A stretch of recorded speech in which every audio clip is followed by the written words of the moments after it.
Welcome to the E.A.T podcast. It's episode number 16. I'm your host, Jerry. Co-host on the other side over there is Russ. Russ, how you been, buddy? We're doing good here. It was all right.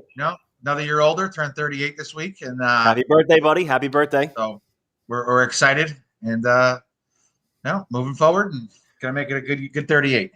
All right, so we got a lot to get to tonight. We're gonna have two special guests. We're gonna have Danny and Sean, friends of the show, come on and talk about the NHL and some wrestling news. We got some big stuff going on there now that the WWE has some live fans coming back to the arena. They're doing a 25-show road tour, which they just announced. And the first show in front of fans was this weekend. They had their Money in the Bank pay-per-view, and SummerSlam's coming. Some big names are coming back.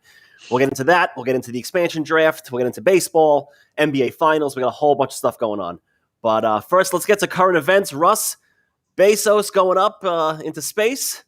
Take it away. I want to hear what you thought about all this, because I'll give you my thoughts right after you say yours. I think everybody was thinking the same thing. There was a giant dick headed into space, and his rocket looked like a dildo. So I mean, Bezos is a billionaire. So who is he paying to create this, or who gives him the plans and goes, "Hey, we're going to send you into space with this," and then he looks at it and goes, "I don't know about that."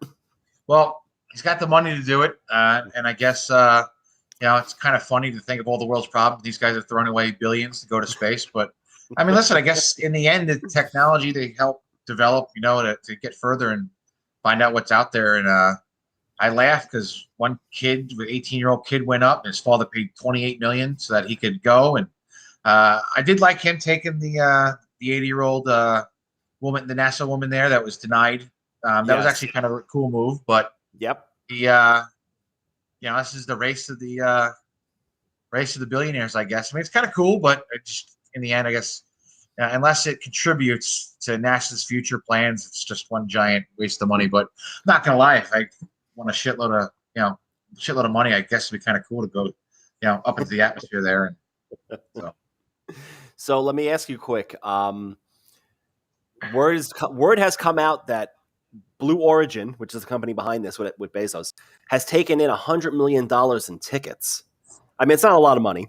I mean, it is a lot of money, but when you put it in the grand scheme of things, I'm sure that the money they've spent has been billions in getting this going and starting it up. But who's paying all this money to go to space? I mean, regular guy like me and you, we're not sitting here behind a desk with millions in the bank going, we're going to go to space for 10 minutes like they did. I mean, who's paying for this? Who's doing this? Rich kids, rich millionaires themselves. Because I don't see in the future, like, it's not like an airplane where they can make it cost effective. This is going to space at the rocket. These cost, billions of dollars. I don't see recouping that money to do continuous, booking a space flight, having one a day. I don't see it happening. But listen, if you got the money, it's like I said, it's a cool thing. And like I said, depending on the way you look at it, a giant dick-looking rocket went into space, giant dickhead in it. But that was all good. But I don't think really this week was kind of a quiet week with current events. The Britney thing has kind of calmed down. She got able to get her own lawyer now. I was just going to say, Britney got a new lawyer, but I haven't seen what's really going on with that yet. Any update?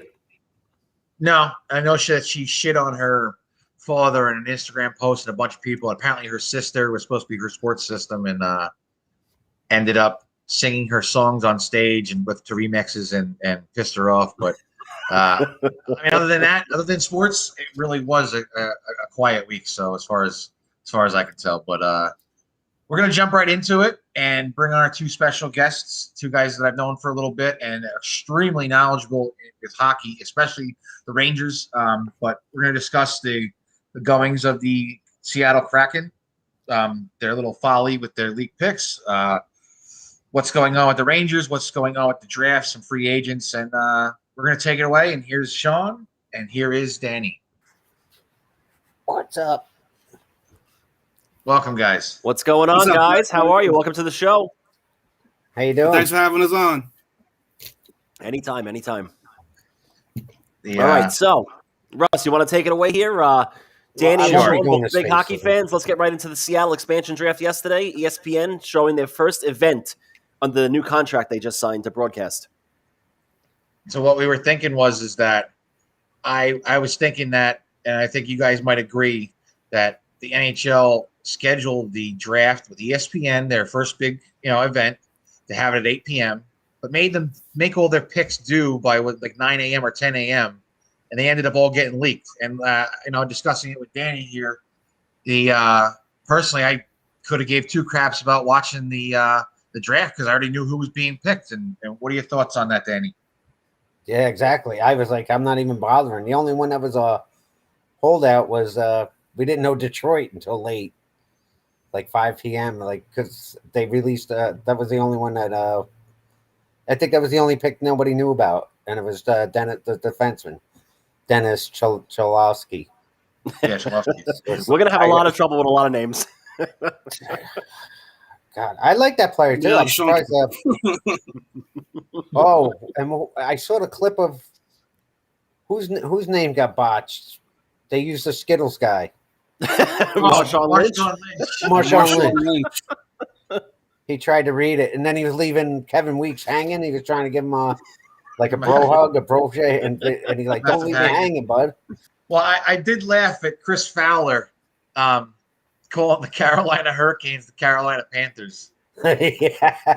And people jumped on him for that. It's like, come on, how many times do our guys mess up teams? Right. Well, yeah. No, Sam's known for that. I mean, Sam messes up. It's a goal. Wait, no, it's not. Yeah. That's hockey. Well, I did laugh. I like Chris Fowler to the other teams, When Chris Fowler's going off on the Devils and going off Flyers, going off on the Leafs, and going off on the Sabres, I thought that was pretty funny.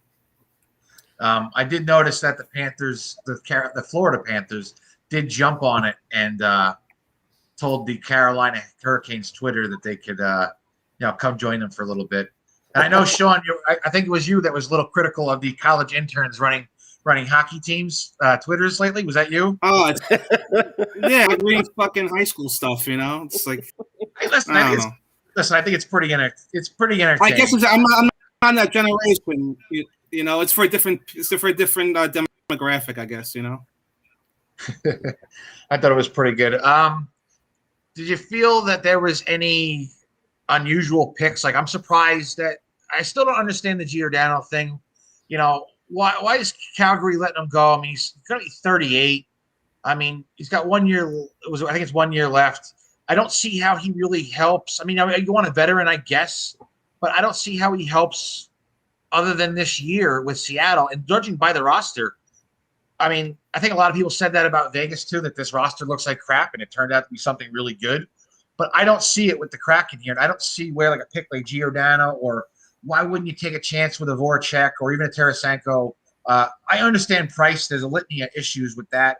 So I understand them not actually taking him.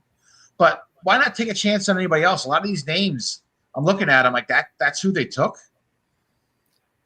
Because I think they got something like $28 million in cap space now. Yeah. And that's what his whole thing was about, was cap space. So they weren't going to load up on anybody too pricey. I go see stuff after the draft and the free agency, what they do. But I think it's just step one. I just don't think they want to lock themselves to anything crazy. Like you said, Giordano's only 1 year. So it doesn't work out. What is that, $6 million and change up for them for the season after? Yeah. But I still thought maybe they would have at least, get a couple names in there. Yeah. I guess it could be the one Carey that Price shocked me. wanted the name, I would have loved Carey Price simply for the fact that I think when he was exposed, pretty much every Montreal fan went, what the fuck? Like, what is going on? And I think it would have caused chaos if they actually did take them. And I think Bergevin would have been freaking hung, right outside the Bell Center. The thing about that was Price's idea. Was it? Was it? Yeah. Price approached Bergevin. And he wanted to protect suggested talent. Unlike another goalie that would never do that, but we'll not talk about him. Oh boy, I know where that's going. Sean's favorite. Maybe Price gets bought out in his final year. No, but Price. Well, the thing is, Price's wife is from Tri-City, Washington, which is like 3 hours from Seattle, Okay. and he has a summer home or something out there. So that's why they were and he played. I think he played in WHL. So they were saying that that's kind of like the reason why, like, he was okay with if he got chosen to go back there. All right. I didn't know that one. It's interesting. Yeah, I think it was Pierre LeBrun said that. Okay. So, He's got a summer house out there, like I think Columbia. okay. Any other picks surprise you guys or? Tokarski from Philly. Yeah, well, like I said, is there? Like I said, I would have taken Voracek. I think he's still got some gas left in the tank.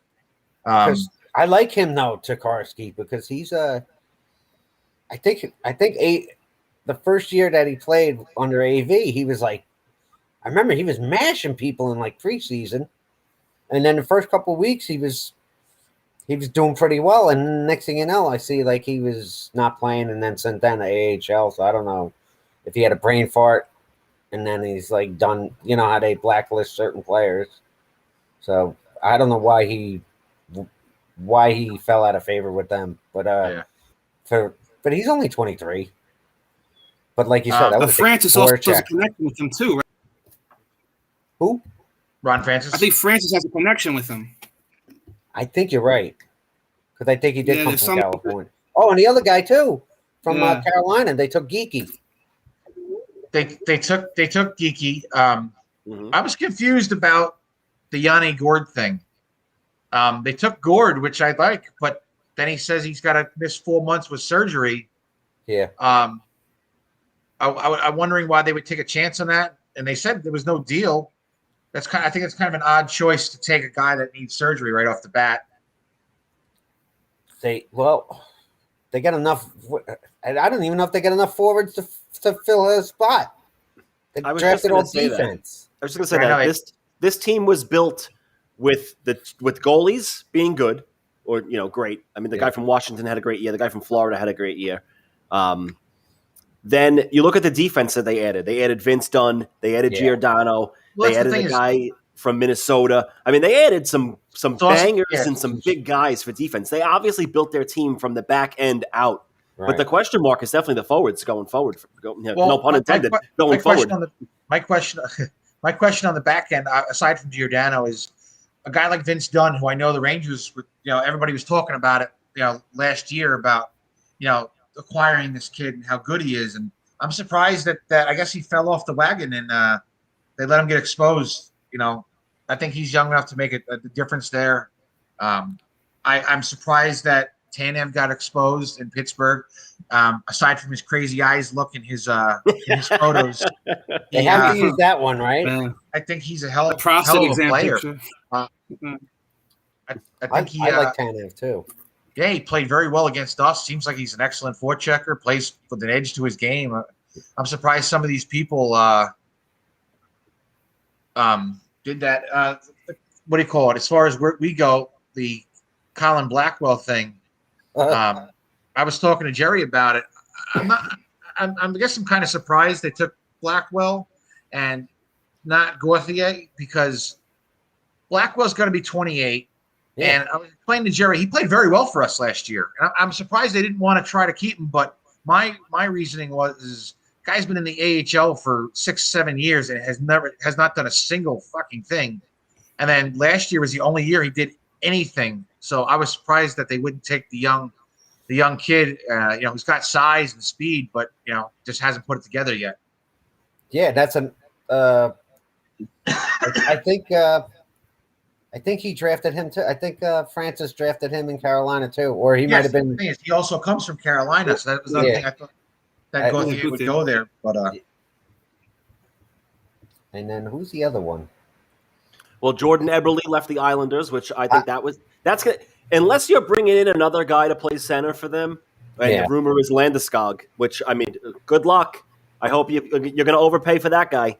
You're going to compete with the St. Louis's and the Colorados who are rumored to be in the mix for that guy. But just one if thing, you're getting rid of Eberle, if you're the Islanders, go ahead. you got to go for Landeskog. This is your window right now.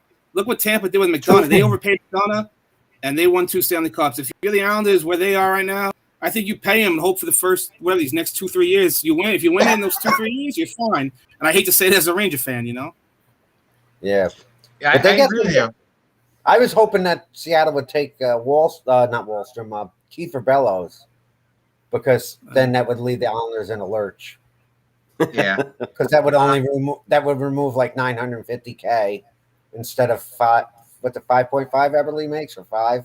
something Yeah, I about have it right here. But they're still only 17 million under. I mean, with 28 million under. I think there's 17 million to cap space the Islanders have. Oh yeah, I don't know. but they're in a great spot because they're going to get Parise, they're going to get Suter, they're going to re-sign Suzuki. They're set. Lou did a great job this whole time, But he's got to resign. He's got to resign Beauvillier. He's an RFA. The goalie's an RFA, and Pellick's an RFA. But he's going to get I'm looking at cap friendly right now. That's a lot of.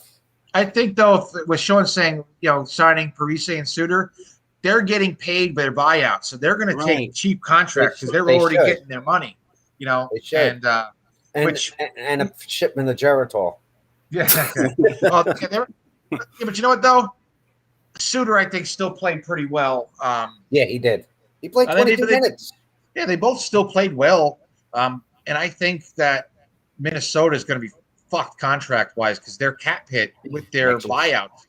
Not this year, next year for 2 years is like 12 million each. I think it's 70. I think it's 14 million total on the two combined. Yeah, something like that. That's a hell of a chunk. Which sure is. I'm trying to think. This is supposed to be in the running for Eichel too, right? Yeah. We'll get to Eichel in a few minutes. So I don't know who they have. I don't know who they have to give up for him either. I like the pick of Donskoy from Colorado. Seattle taking him. I like that kid. Donskoy, yeah. I am confused. Well, I mean, I'm not confused, but they went big on Chris Stranger, who had a good year splitting with Bob, and I think Florida has to be kicking themselves because that kid could be their future. But they gave Bob such an egregious contract, and he hasn't lived up to it.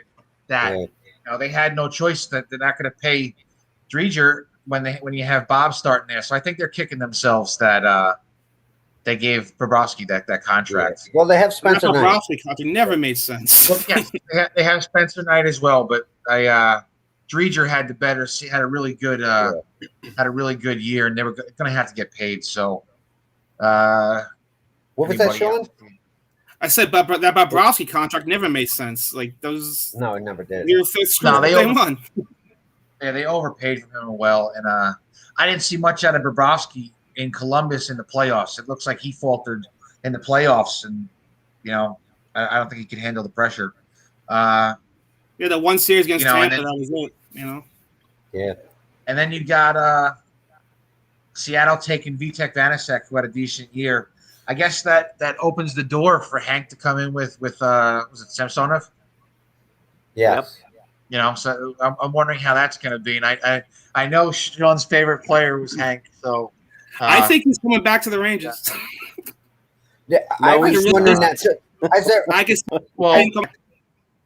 ever been a guy whose money still counts on the buyout thing that re-signed with the team that bought him out?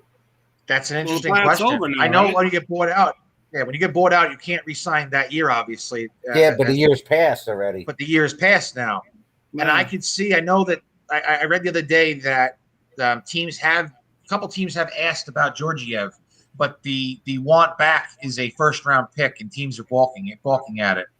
But if something like that to happen, I guess I wouldn't rule it out of, Hank coming back. But of course, me and Sean would debate Hank's ego, which would he accept? I think it'd be a totally different thing now. He's, just had his midlife crisis. He'd be a total different person. You know how much I did not like that contract. But for him coming back is he would come back for the minimum. You get rid of Georgiev's $2.5 million, whatever it is, and he'd be fine playing his 10 to 12 games and let Igor be them. I think it would just be a complete different thing, and I think it'd be a great thing if it happened. It'd be good for fans and be good for everything. Everyone will win in that situation. I think it is a little far fetched, but I think that'd be kind of interesting and cool if it did happen. It just feel weird to see him in a different jersey. But did you see that thing on Twitter today? With no, there's a lot of things on Twitter today. The thing with it's something like it. This doesn't seem right. Players in different jerseys, and Leach. It was Leach in the Bruins jersey. Leach in the Bruins shirt. I know because they were showing. I think it started with Carey Price in a edited Seattle Kraken jersey. I think that's what started it. Yes. He had to bring that up too because I had somebody in mind, and now I'm blanking because when I saw that it brought it up. But yes, seeing Leach in the jersey is weird. It just it was Jeff good. Hostetler as a Raider. No. How about Ray Bourque in the Avalanche jersey? That was a weird one for Boston fans. Yeah, and they were happy when he. Yeah, they supported it because they wanted him to get his cup, and he did. And I gotta tell you, dude, I grew up. I'm 38. When I grew up watching those, that was the end, I guess, the end of the wars between Colorado and Detroit in the Western Conference. Those were fucking great. The Yzerman, Shanahan, Fedorov. One guy that started. It was Larionov started one of the melees too. Yes, and there's a whole thing. He was getting mugged by Forsberg, and he turned around and started throwing. Yeah, Claude Lemieux, and I know when if you saw on Twitter when Tampa won, Larionov's son tweeted that Kucherov called him up on dinner. Yeah, called him up at dinner and was screaming into the phone like you taught me you're the best. We won. Yeah. I guess he had a huge influence on him, but those were wars back in the day. Patrick Waugh, Chris Osgood before Hasher came, but that was some fun to watch back in the day. The Claude Lemieux, the what? McCarthy. What's that? They used to be Fox 5 back in the day. That was like the best feud of our era, Oh yeah. All right, so what we got here? Let's move on. Let's go to a little Rangers here.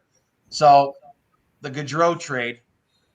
I'll go with what you said with the Hank thing. You hated the contract. Love the player, hate the contract. I'm not going to lose sleep over it. At $3.6 million for 6 years, is it an overpay? Yes, but I think at the end of the day, like I said, it's not some $6-7 million contract that you're not going to be able to move, especially with the last year's like 1.75. So even though your cap hit is your standard 3.6, at least you could dump him to a team in the end. And he didn't do a full move, no trade. He did a 15-teamer. But I really love this kid. People watched him. And my best comparison was a more versatile Jesper Fast. Fast did everything right. He just didn't score. This kid seems to do the same thing, but he's more physical, a lot more physical. He plays all three positions, center, left wing, right wing. He had 50% percentage on 100 and whatever faceoffs, which was higher than any player we had on the team last year. And he was one of their top penalty killers. So if people just get over the fact that he doesn't score, I think everybody will love him, because he's just a bull in a china shop, but plays smart, plays an excellent defensive game. They won't be able to get it. Oh, they can't. They're happy being miserable. My father used to say about people, like, if they ain't bitching, they ain't talking. And that's exactly Ranger fans. Yes, I agree with you. The rivalry. Let me ask you this. Who is the last on the Rangers to have Stanley Cup experience? Last right guy now, to have right it? now it would be Gaudreau. No, yeah, I mean before Gaudreau. Richards? Adam McQuaid. Oh, that's right. I like him too.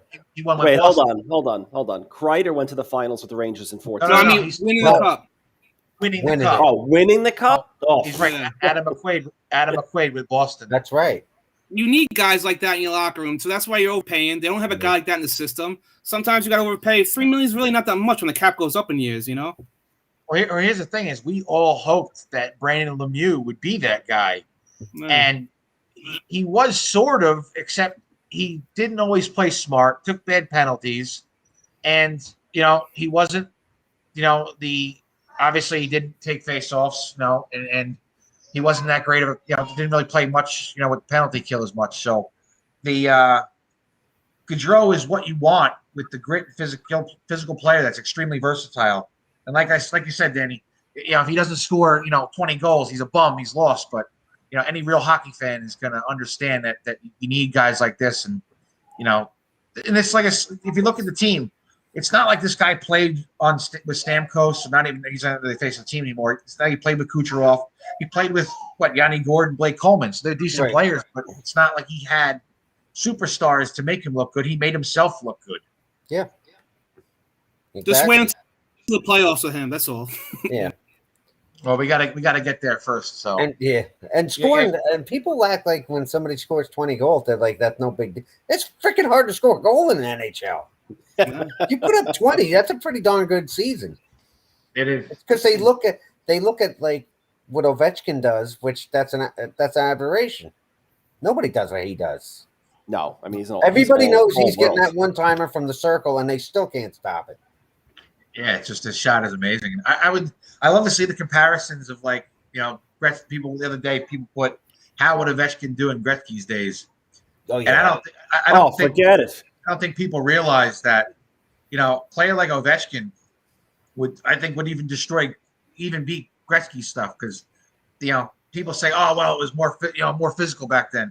Yeah, they were maybe tougher, but they were all fucking, half of them drinking beer, smoking fucking cigarettes in the locker room. Yeah. Players these days as a whole, the game is far tighter, and the every player is in tip-top shape, and Ovechkin still dominates the shit out of everybody. Yeah. He's a superstar. I would like to see Al McGinnis take a slap shot with one of the sticks they use nowadays. Oh yeah. We're Al Iafrate. Those were the fun days of the All-Star game. You're right, Al Iafrate and his half balding fucking long hair comb over, and Al McGinnis, and everybody was like, "Oh my god, 95 miles an hour!" Right. But did he hit weight one year or something? He was up to 105, 108, 100. But you're right, the sticks then were not the flex sticks they have now, and no. You get totally different torque on them. And I played an alumni hockey game 2 years ago in my high school, and we played at the Rangers Training Center. And Rye? What? Was it Rye Playland? No, a Greenberg. Oh, they moved, right? They moved. Yeah, and so they had it hooked up where it was one team was Mateau and one team was Graves. So Mateau, I was on the Mateau team, and I was sitting in my cubicle. He was sitting next to me getting dressed, and he's looking at the sticks, and every stick is like the flex stick, except for two wooden Sherwoods, which were mine. And he goes, "Who's the old?" He's like, "Who's the old fuck here?" And I go, "You know what's funny is that's like one of my favorite sticks was a wooden Sherwood." Yeah, and I want to say it was like a Shanahan curve. Those were fun, but so you got Mateau there. What do you call it? He's a really big guy. He's enormous. I know, and you know what's funny is I told Jerry a couple of years ago.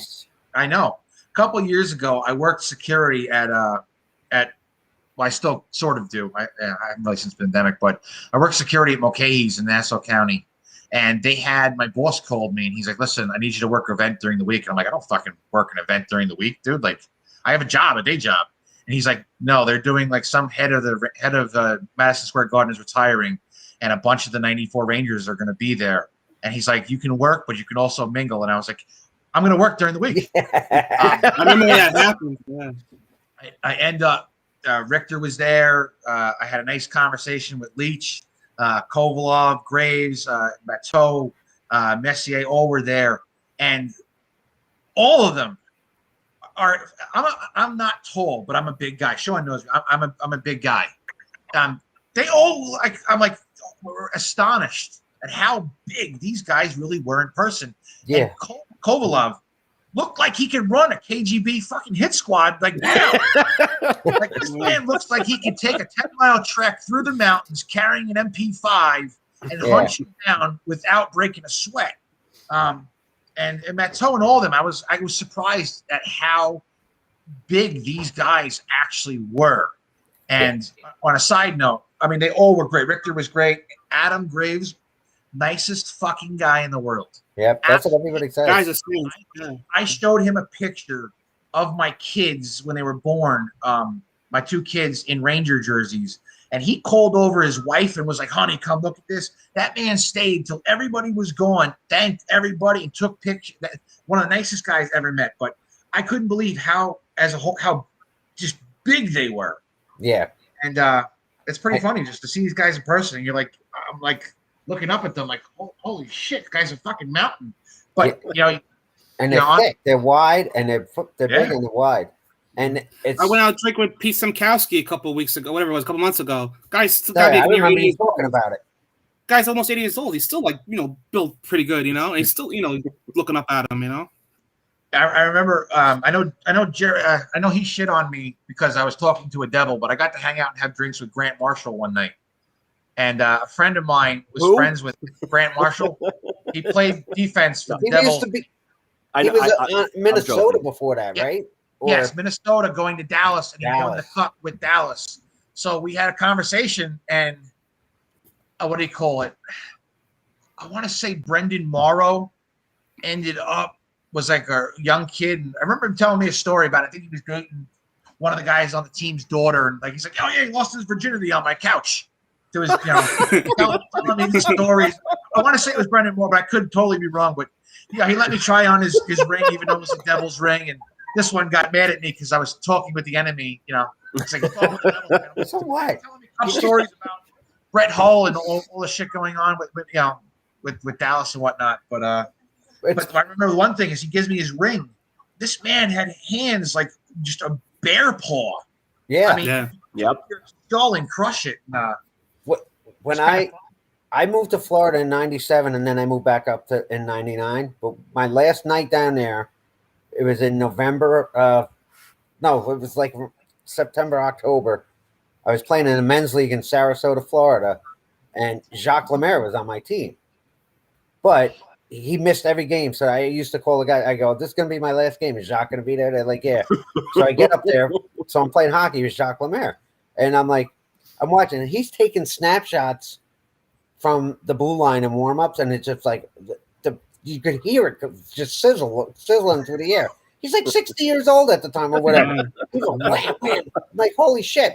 So then I grew up playing defense. But I was playing forward on this shift. And I ended up, a lot of times at men's league, you end up with different numbers. So we had 10 forward, so you rotate through a forward on the shift. Yeah. So I was just sitting, so it was my turn to come up, go on the next shift, but Jacques Lemaire's turn to sit. And he looks at me and he goes, my turn to sit? I go, you're a Hall of Famer. I'm not telling you to sit. I'll take another ride on the pine. And then I made a bad mistake on a read. I went to pinch. I thought the back checker was close, so I attacked the puck carrier, and he just slid it across. The guy had a breakaway. I get back to the bench, and Jacques Lemaire gives me this stare, and I'm like, I misread it. I misread it. I was like, I'll go over there and sit down for 2 minutes and feel shame. It's men's league. Men's league, for God's sake. Give me a break. He was good. All right, so let's move on a little bit here. I know, I went on a tangent. No, I thought tangent was good. Yeah. Well, I grew up playing against Richter and Leach my whole life. Youth hockey. Oh yeah. It's always 2 good hours to meet Philly to get shut out. That's 2 hours to Philly, get shut out. That's how it was. He played for the Little Flyers, and played against Reggie Leach's son. Okay. And when he got drafted, we were all like, he sucks.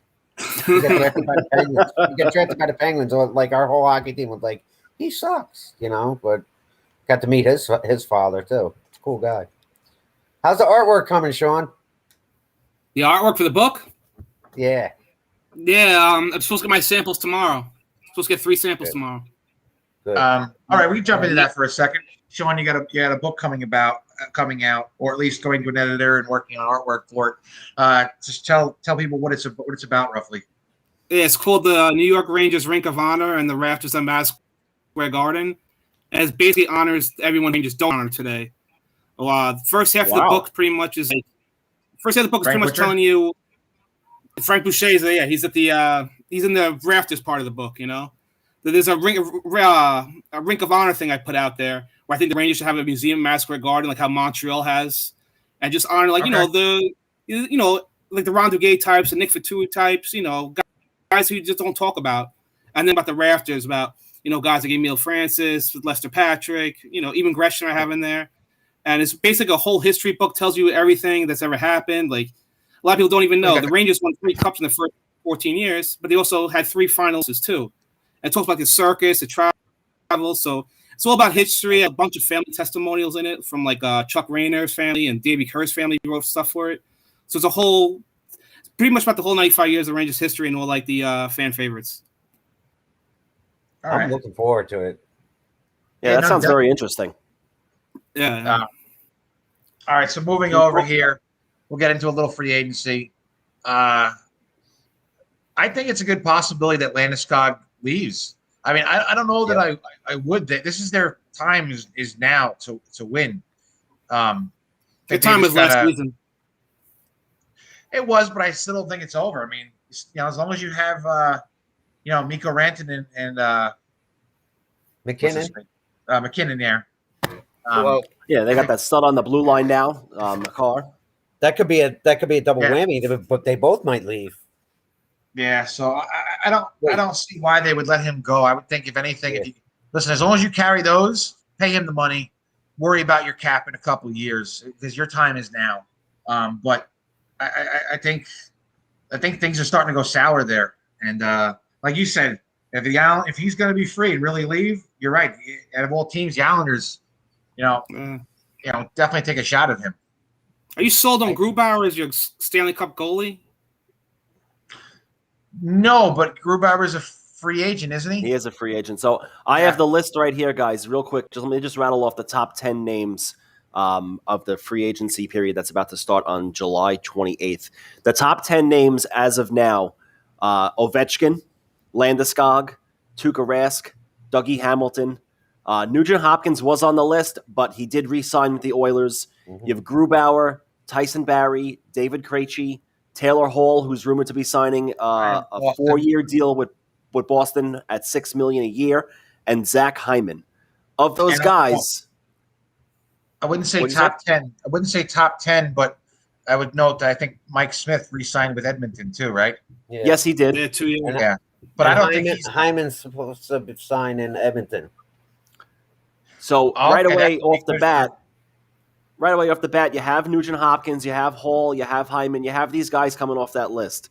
So of the remainder, I know we're talking about Landeskog going to maybe the Islanders or St. Louis.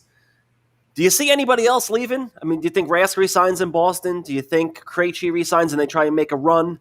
Do you think Ovechkin actually leaves Washington? He did win a cup now. I mean, here's the thing with Boston. Boston had I forget his name. They have that. I guess he was a rookie last year. He played very well for them in backup. Swayman. What's that? Swayman. Yes, Swayman. But I'm also reading that they're not bringing back Halak. Yeah. If you're not bringing back Halak, and Tuukka needs 4 months worth of surgery, but unless you get Tuukka cheap, get him to resign cheap with the surgery. I mean, I don't know that he's going to resign cheap, but maybe like a 2-year deal to end his career. Let him recover and see what this kid Swayman got. I think that could work. But my thing is that if you got Rask going out on surgery, who's your backup to Swayman?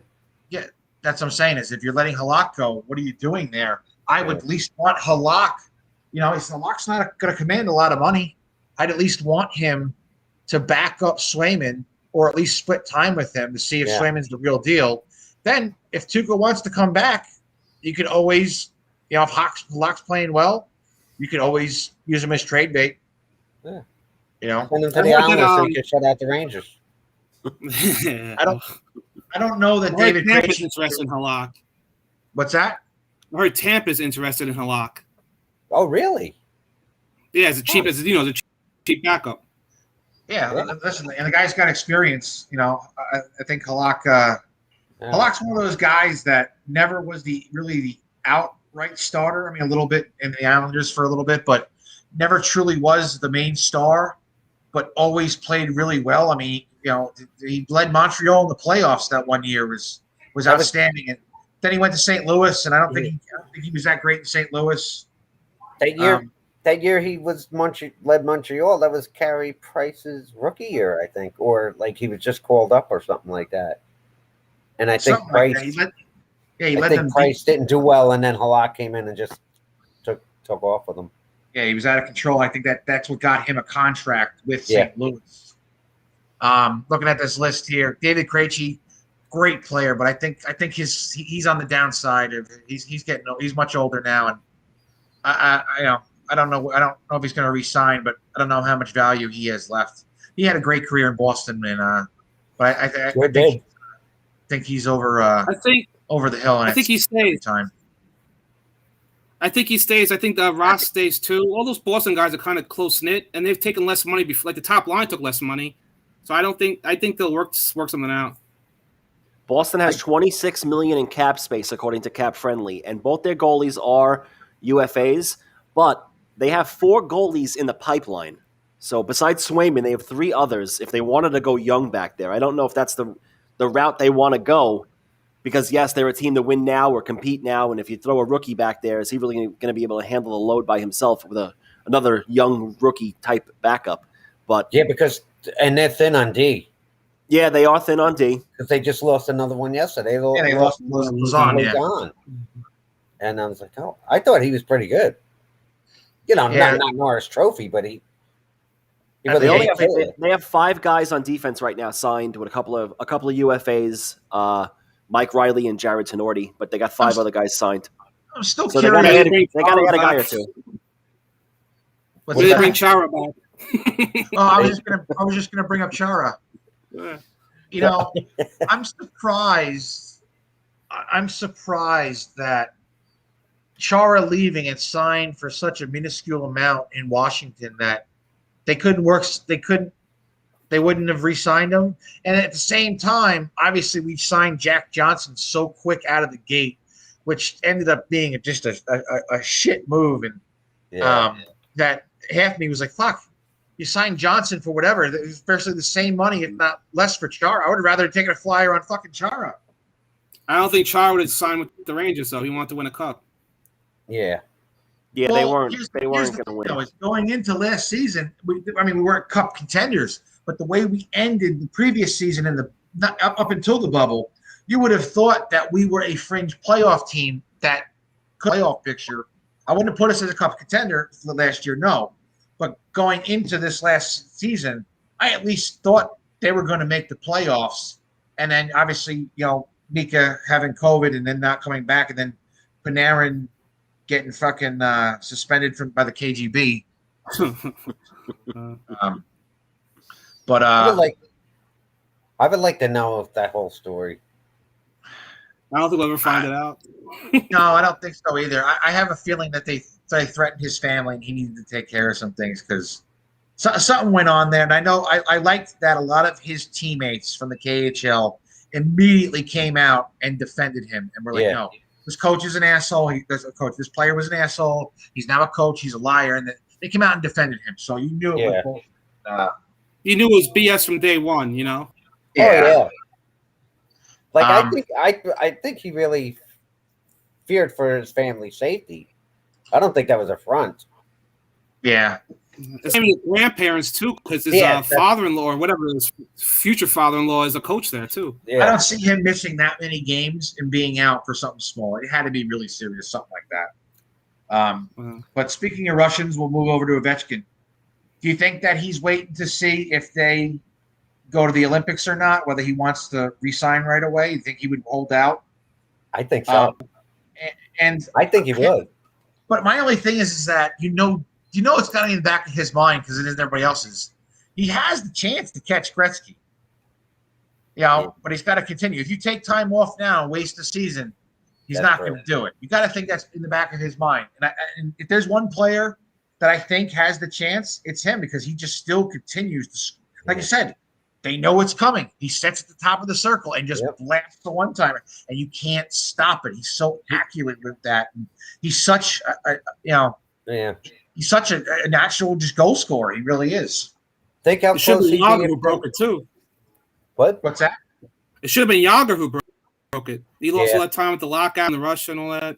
What that's what he's been through 2 lockouts also, right? Ovechkin? The 13 one, right? Well, I want to say that the first one was his rookie year. Yeah, his rookie year. He get delayed? Didn't he get delayed a year because of the lockout? Yeah, because he was after the Crosby draft, right? Yeah, I think so. Yeah, and then the 12-13 lockout. So this also brings up a question that I saw on Twitter the other day, and I'm kind of torn because Yager's one of my favorite players. You got to pick one: prime Yager or prime Ovechkin. Who are you going with? I think Ovi. Take Ovi? No, you know what? I'm going Yager. I think I'm going Yager. I can't diss. I love Yager. I can't diss him because he wasn't just a goal scorer. He developed, especially playing with us. He developed into a ridiculous 2-way forward. He busted his balls. He used to have guys hanging on his back while he's in the corner with the puck, and they can't even get it from him. But it's still a tough, just think prime both of them. Who would you take? You should have had that hard for that season with the Rangers too. Yes. We had that last, was it 56? Was it 56 goals he had the one year with us? The one big year, and then we lost. Yeah, that was a New York bias, I think. Yeah. But he was so. I wish we never let him go. He was just one of those players that even to his last day playing in the States, the guy gave it his all, and I miss him. And he was such a character. I love when he went to Russia and slept with that 18-year-old freaking hot model. He was like, "Oh, I'm gonna like, I know."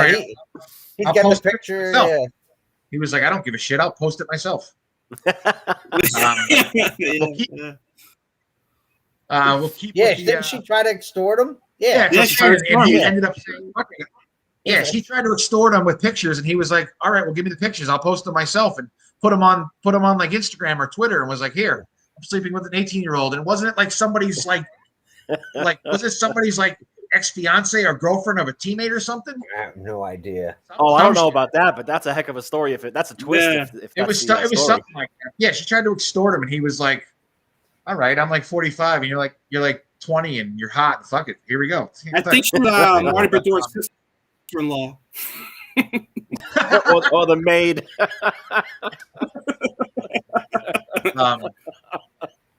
What do you call it? So hey, real quick, just to finish out the Ovechkin Landeskog talk quick, the Islanders have a lot of cap space. You have them rumored with Landeskog. You have the Barry Trotz Ovechkin connection. Any chance Ovechkin leaves them to fish out a run with the Islanders?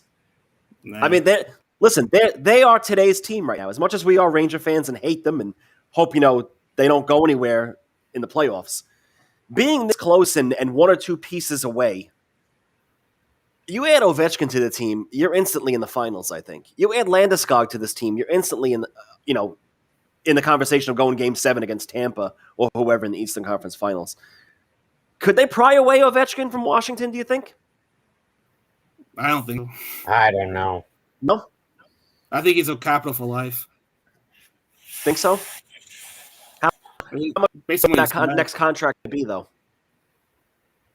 You take 1-2-year deals. He says he wants to stay, wants him there. So I just don't see him leaving. No, I don't see him leaving. Let's see. Just putting it They out have there. They have $9 million in space. Who? Washington? Yeah. But they have. If they have $9 million in space, I would think that's they got to sign him and a goalie. He's the only guy that's unrestricted on their forward. All their forwards are signed. No, they wouldn't have to sign a goalie because you got Samsonov or Samsonov, however Samsonite. That's it. Samson. No. That's Dumb and Dumber, right? Yeah, yes. Those are, Laura those are just as good as money. Look at her luggage. But he still got Hank under contract, right? No, he's no, out. he's signed a 1-year deal. Yeah. Oh, I kept thinking it was still for 1 more year. I kept thinking No. I don't know, I thought it was a 2-year deal. All right. Yeah, so that's weird. So shit. I wonder if he I wonder how that goes then. I kept thinking he was under contract for another year. So I'm like, oh, he's gonna back up or split time. No, you have Samsonov as an RFA, and then you have two so they other really don't. goalies. You don't have anybody right now in the contract. No, you have nobody. Craig Anderson is a UFA too, but he might Correct. retire. Oh, shit, so they really have no. So if you have $9 million to send, how are you going to afford Ovechkin?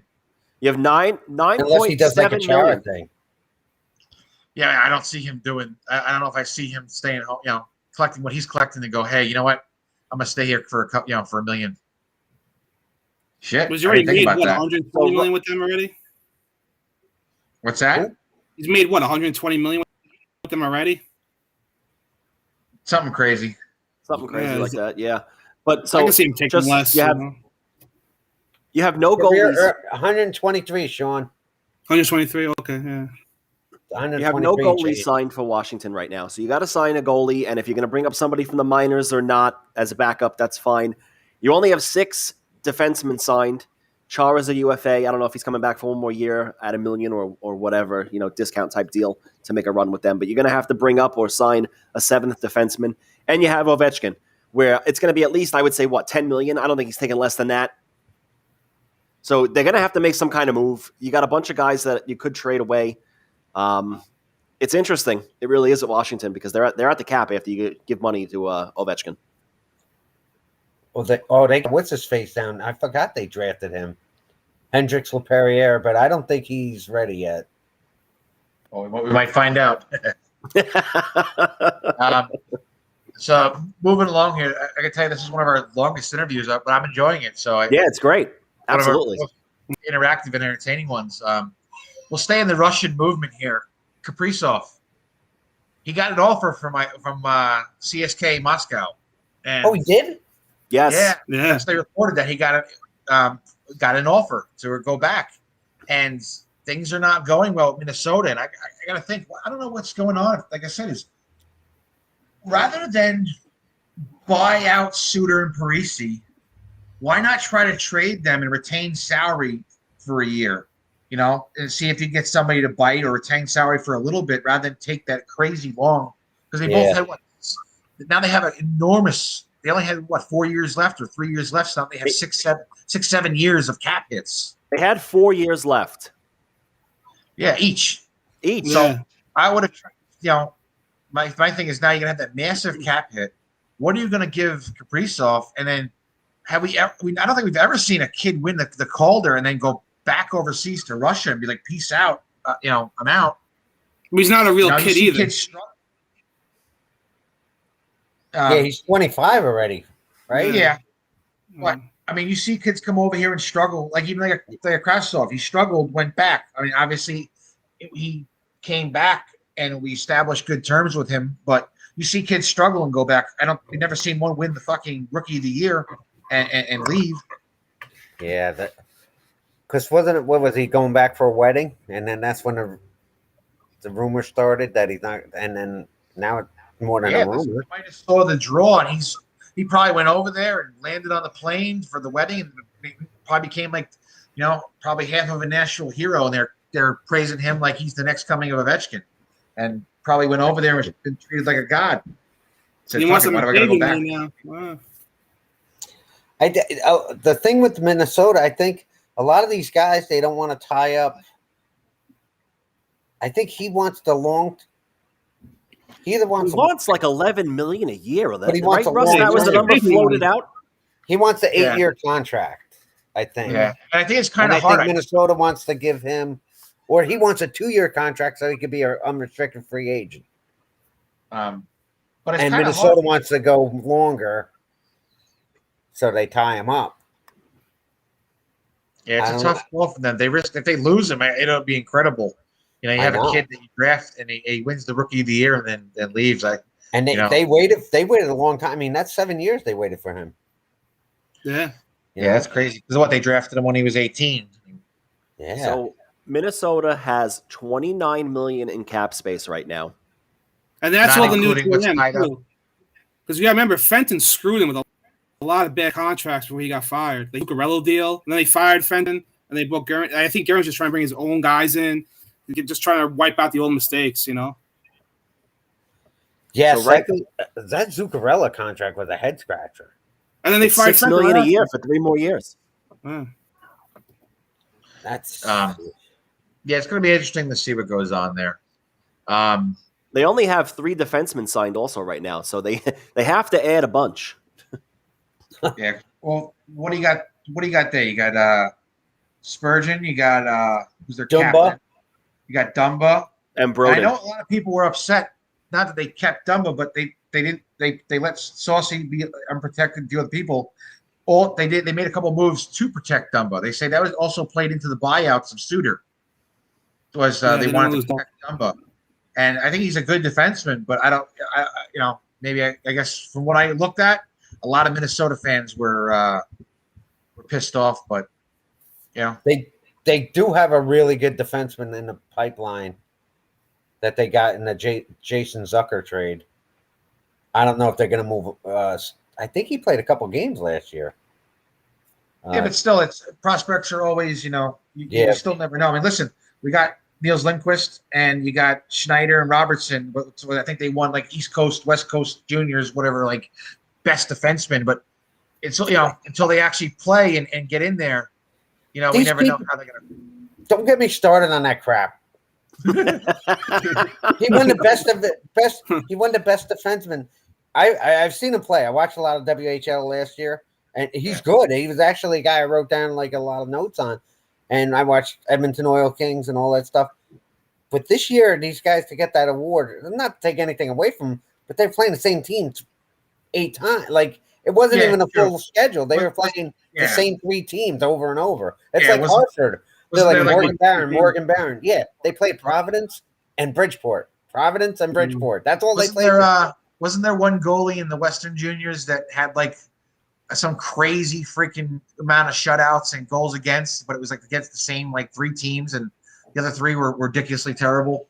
I don't know. I didn't see that this year. Something like that. He had some ridiculous record. His goals against was like .90, something. Was it the Rangers? Was it the Rangers goalie, Dylan Garan?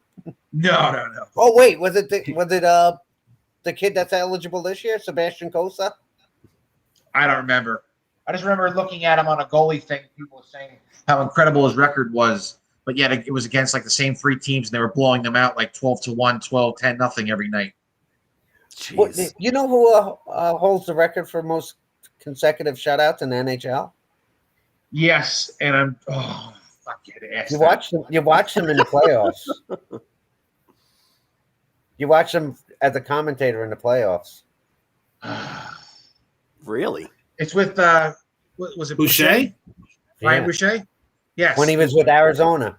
Yeah, Brian Boucher. 5 games in a row. Bro, yeah. You know who his goalie coach wow. is? You know his goalie coach? Benoit Allaire. Oh, was it? Yeah. That guy's a genius.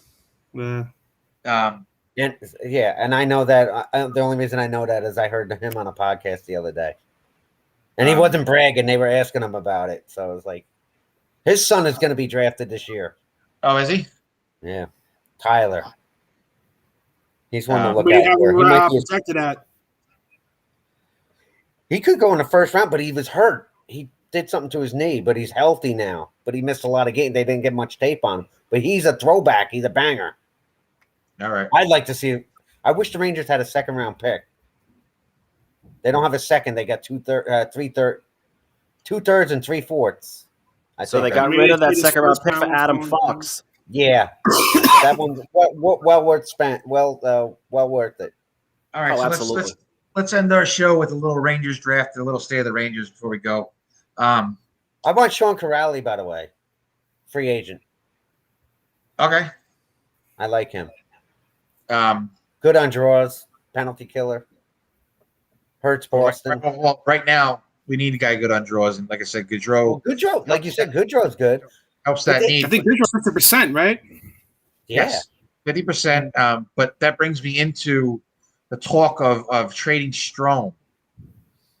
If we trade Strome, who the fuck is stepping up at second line center? Or is this part of Drury's plan to trade Strome and make a dumb move for Eichel? And then what would you do? Would Eichel become your second line center, or are you bumping Mika to second line? You know, and you wouldn't get you wouldn't get Eichel for the first couple of months anyway. That's he's still recovering, and well, that's my question: is unless you're getting Eichel, which is a whole other story, which I don't want.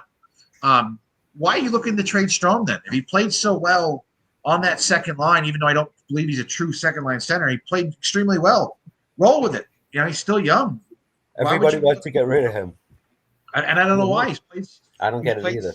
He's played so well, and I've mentioned this on the podcast before. Like, the people head over heels with Eichel, he's got this nagging neck injury, kept him out, and if you get him with his cap hit, you're talking between him, Panarin, and Trouba, nearly $30 million locked up between three players. Yeah. Then you're not going to be able to re-sign Mika because that'll be $40 million.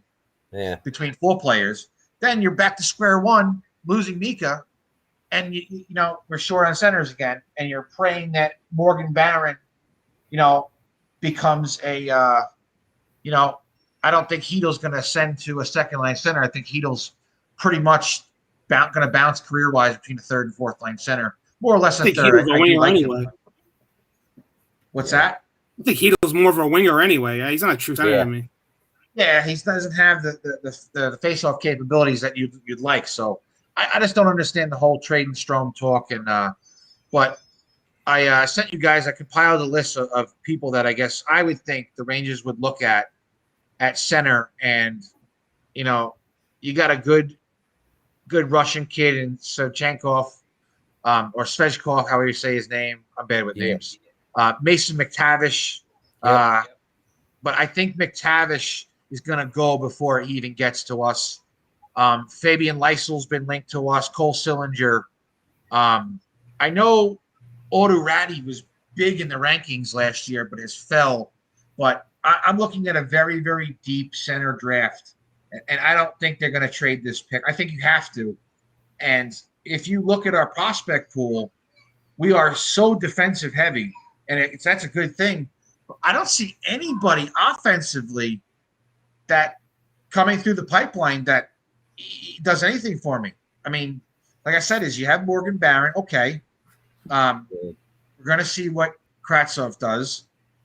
I think this is now a shit or get off the pot for Ty Ronning. He actually got more of a chance last year in Hartford. Yeah. And he was good. But I don't think he's NHL material. I don't think it'll translate to the NHL. But it's like how people are so high on Niels Lundqvist and even possibly Schneider and Robertson. There's nobody high on anybody as far as forward wise in our pipeline that you got to start. That depends who you listen to, because some of these guys are high on that Lori Pujamari.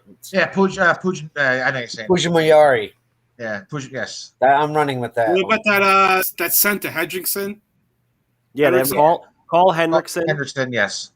But he's big, and I don't know. I only saw like a handful of his games. But if we keep talking about, and we've said it for years, that we have a lack of depth at our center position, because we're definitely wing heavy as well. Listen, this is such a deep center draft. And there's so many that are predicted to go in the first round. I'd honestly be trading a lot of the picks on the back end and trying to trade something to move another pick into the first round to try to get two of these guys. Yeah. Yeah, I agree. I mean, listen, our window is going to start coming up as Lafreniere and Kakko develop, as you're in Panarin's prime, and if you're going to re-sign Zibanejad, this is their prime now. Yeah. And these kids coming up. So you're going to want to get a couple people in that pipeline that you could probably bring up, in 2 years when everybody's really cooking, and before you lose Panarin and Mika over the hill there, or even if you get Eichel before they, start their decline. So I think the first thing, they got to figure out if they're going to resign. You think they're going to resign Mika? At what cost? I would like to. I don't see why. I don't see why I think they should try and trade him to Vegas. I don't see. And then he could do his techno in the middle of the between periods, right out there. He could hold a rave in between periods. He probably would love it. I don't see why you wouldn't want to re-sign him. But I wish I like him, but he seems like he's too quiet. He's soft. Yes, he's not. Like that whole Panarin thing last year with Wilson. Yeah, he stood there. I know he did. Strome jumped on Wilson's back. I know. Panarin's the only one that really did anything. And no, you're right. Mika he's too people like, oh, Mika for cap. No, he's too quiet. He's too soft spoken. He just doesn't have. It's kind of like Leach when they made Leach captain. Leach is just not that guy. Yeah. And McDonough wasn't either. It seemed like it was an anchor for him. That's also the problem now. Is people like, oh, we need a captain. I don't see anybody that truly stands out, as the captain.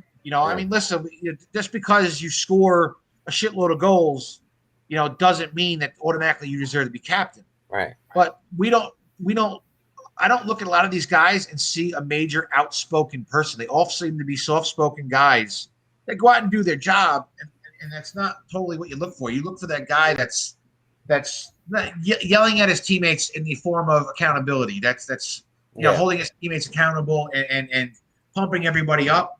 And the only person I sort of see that in is sometimes Kreider, but his ability to disappear at stretches throughout the season kind of hinders my my want for him to be captain. But just to go back to your point, I think whatever happens with Eichel is going to determine that. So I think you have to wait to see what they do with Eichel, where he goes, and then you worry about. You think it'll be that first? You think it'll be Eichel first, then me? Like that? Whatever they decide on Eichel, then they decide on Mika, I think. Okay. Yeah. Yes. If they acquire Eichel, Mika is not getting resigned. Right. Mika will absolutely get traded as a rental. We got a no move clause too. Yeah. That's right. We gave everybody no goal clauses. That's right. Say there. I think he got no move or no trade. No. You know, it'd be great if Eichel comes to the Rangers now, right? The LITR him for the whole season. You spend another else, and you just pull the whole Kucherov shit with him, and the Rangers go win the cup next year. It's been done before. It'd be nice if it worked out like that. So maybe they could trade him to Colorado for Kadri. Kadri's an asshole. I know. To me, it's not like Tom Wilson. Tom Wilson. It was said perfectly. Tom Wilson is an asshole. Yeah. But for Washington fans, he's their asshole, and they love him. We don't love him. I still don't think that hit was bad by Kadri. I think the McDavid elbow was worse. I thought McDavid elbow. Kadri's shoulder was down. He just, I don't know. I think they react to social media stuff. When they do their suspense, in the moment they don't give a shit. Then they see people crying, and then they go crazy. Speaking about hits, what was we talked about the show too. Who did it? What was the goddamn hit against Montreal? Oh, the guy from Montreal. Shifley. That was Shifley. Listen, all right, I get it was a violent hit, but he didn't take extra strides. He glided through the zone. Could you get him? I never knew this. The distance travel. I always thought it was how many steps you took. Yeah, he literally glided from the top of the circle. His shoulder was down. He's like, oh, he didn't hit his head. He got hit with such force that his head snapped back. Yeah. But the shoulder was down, elbow was down into the top of his chest. And, people were screaming like it was the most egregious hit ever. Do I think if he puts his stick out to make it look like he was making an attempt on the puck, you could argue that never should have been called. Right. But, that hit itself, like I said, I don't think he should have been suspended the way he was. Maybe if you want to give him a game, landed, not the hit. It's the way he made it look so violent. But realistically, he it's him not making a play with his stick on the puck that made it look like he was specifically going to just level him out. Yeah. And him saying, "Well, I'm taking the body." Yes, that's what he was doing, taking to try to prevent the goal. But it almost looked like he could have at least extended the stick and made it look like he was trying to knock the puck away. But listen, everybody's got an opinion, and I don't think it was as egregious as a lot of people made it out to be. People getting too So, soft. all right. So listen, The I draft. really, I'll give you a couple of names. Zachary Bolduc. He's another center. He's projected to go in the first round. okay. But he's got great hands. Like he's like a Nicholas Lidstrom on offense, where like you can't get the puck past him. Yeah. Oh boy. You know Let's how like take him. you know how Lidstrom, like whenever somebody would try to dump the puck in, he knock it down. You could never get this guy can knock the puck down. He's got good hands. But he's big. He doesn't hit that much. Then you got back to Rad. I don't know how you say his name. Is it Ratty or Ratty? Ratty? Yeah. Order Ratty. Supposedly, Steve Corianos, the draft analyst. We had him on the show. Yeah, Steve was saying that there was a report that came out that that Ratty lost the love of the game during this past year. Yeah, That's not good. I have it right here as a scouting report. Rowdy continues to slide down the draft boards after not taking the step that scouts hoped he would take. The skill is there from his playmaking to his puck handling, but the process and decision making have left some questioning at the upside of the finished pivot.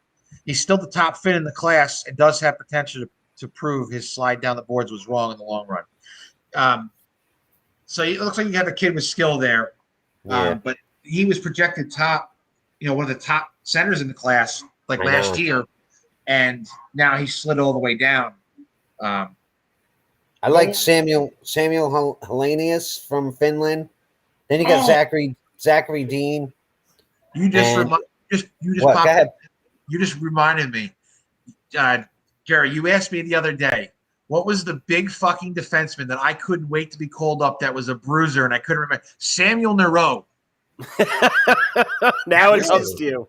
When he said Sam, it was Samuel Nero. And he was a prospect of ours, maybe say 6-7 years ago, that they said this guy was like 6'6", whatever he was, a monster. And if he didn't want you in the crease, you weren't going to be there. But he could just never put it together. He was kind of around like the McElrath days, but just couldn't put it together. And he reminded me the other day about it. I couldn't remember his name. As soon as you said Samuel, it popped in my head. Triggered. So I didn't mean to cut you off there, but it popped in my head. That's fine. And Zach Dean, he's from Gatineau. He's pretty good, but I like his teammate better, Mannix Landry. Nobody talks about Mannix Landry. And Landry's the guy that made that whole team click. He would drive every line he was on. Okay. And he played center and wing, and he kills penalties. Dean's good. He probably got more upside. And then who the hell is the other? I don't want Lucius. He's too small. Chaz Lucius. I'm not sure about. I said, I don't want him in the first. Looks McTavish will get picked ahead of us. Like I said, they talked about Svechnikov or Svechnikov. Svechnikov. The problem is you got a Svechnikov and Svechkov. It's like yes, but we seem to be adding all the Russians. So I just have a Smirnoff. Smirnoff.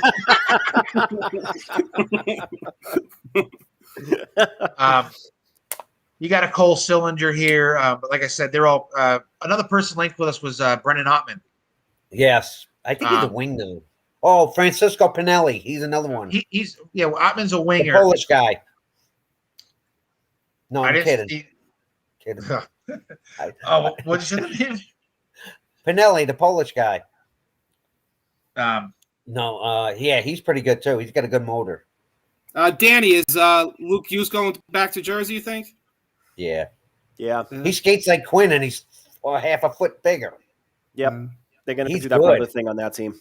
Well, he's good. Brant Clark, I would like to see them take Brant Clark because I don't think – I like to see them take Edvinson because I don't think he's good at all. Just ruin their pick.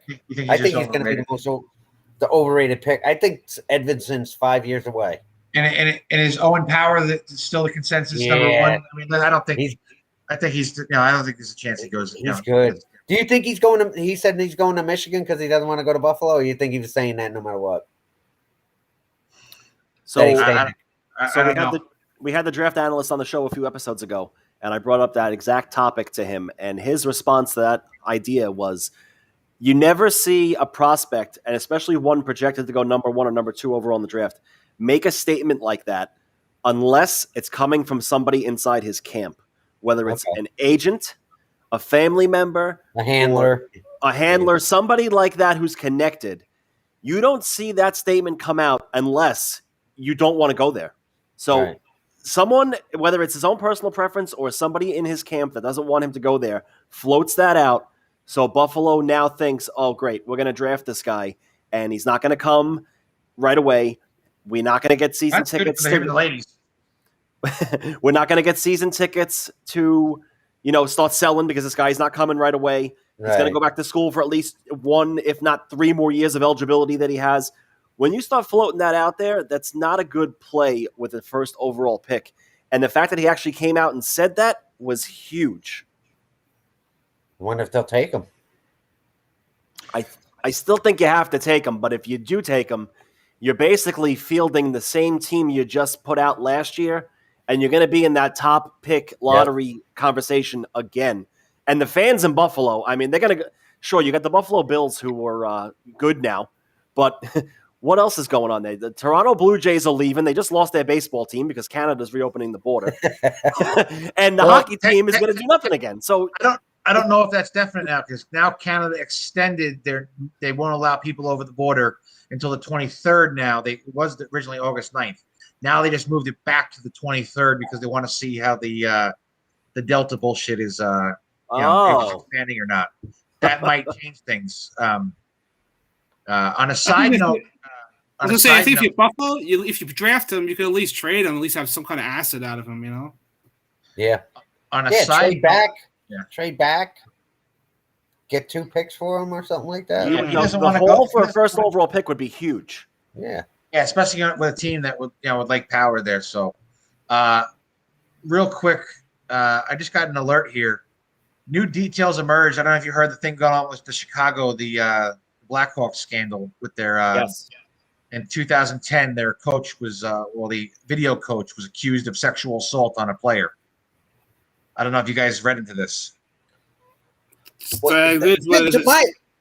My understanding was, I don't understand the whole. One player is accusing him of definition. Turning on. He was at his apartment. He says Brad Aldrich turned on porn and started masturbating in front of him. Yeah, so that falls under that's sexual harassment. Now to me, it would have been like, hey, asshole. Now, the more details from the lawsuit just came out and are saying that when the player tried to leave, Aldrich pulled out a baseball bat and physically threatened to fucking hurt him. Okay. That's a problem.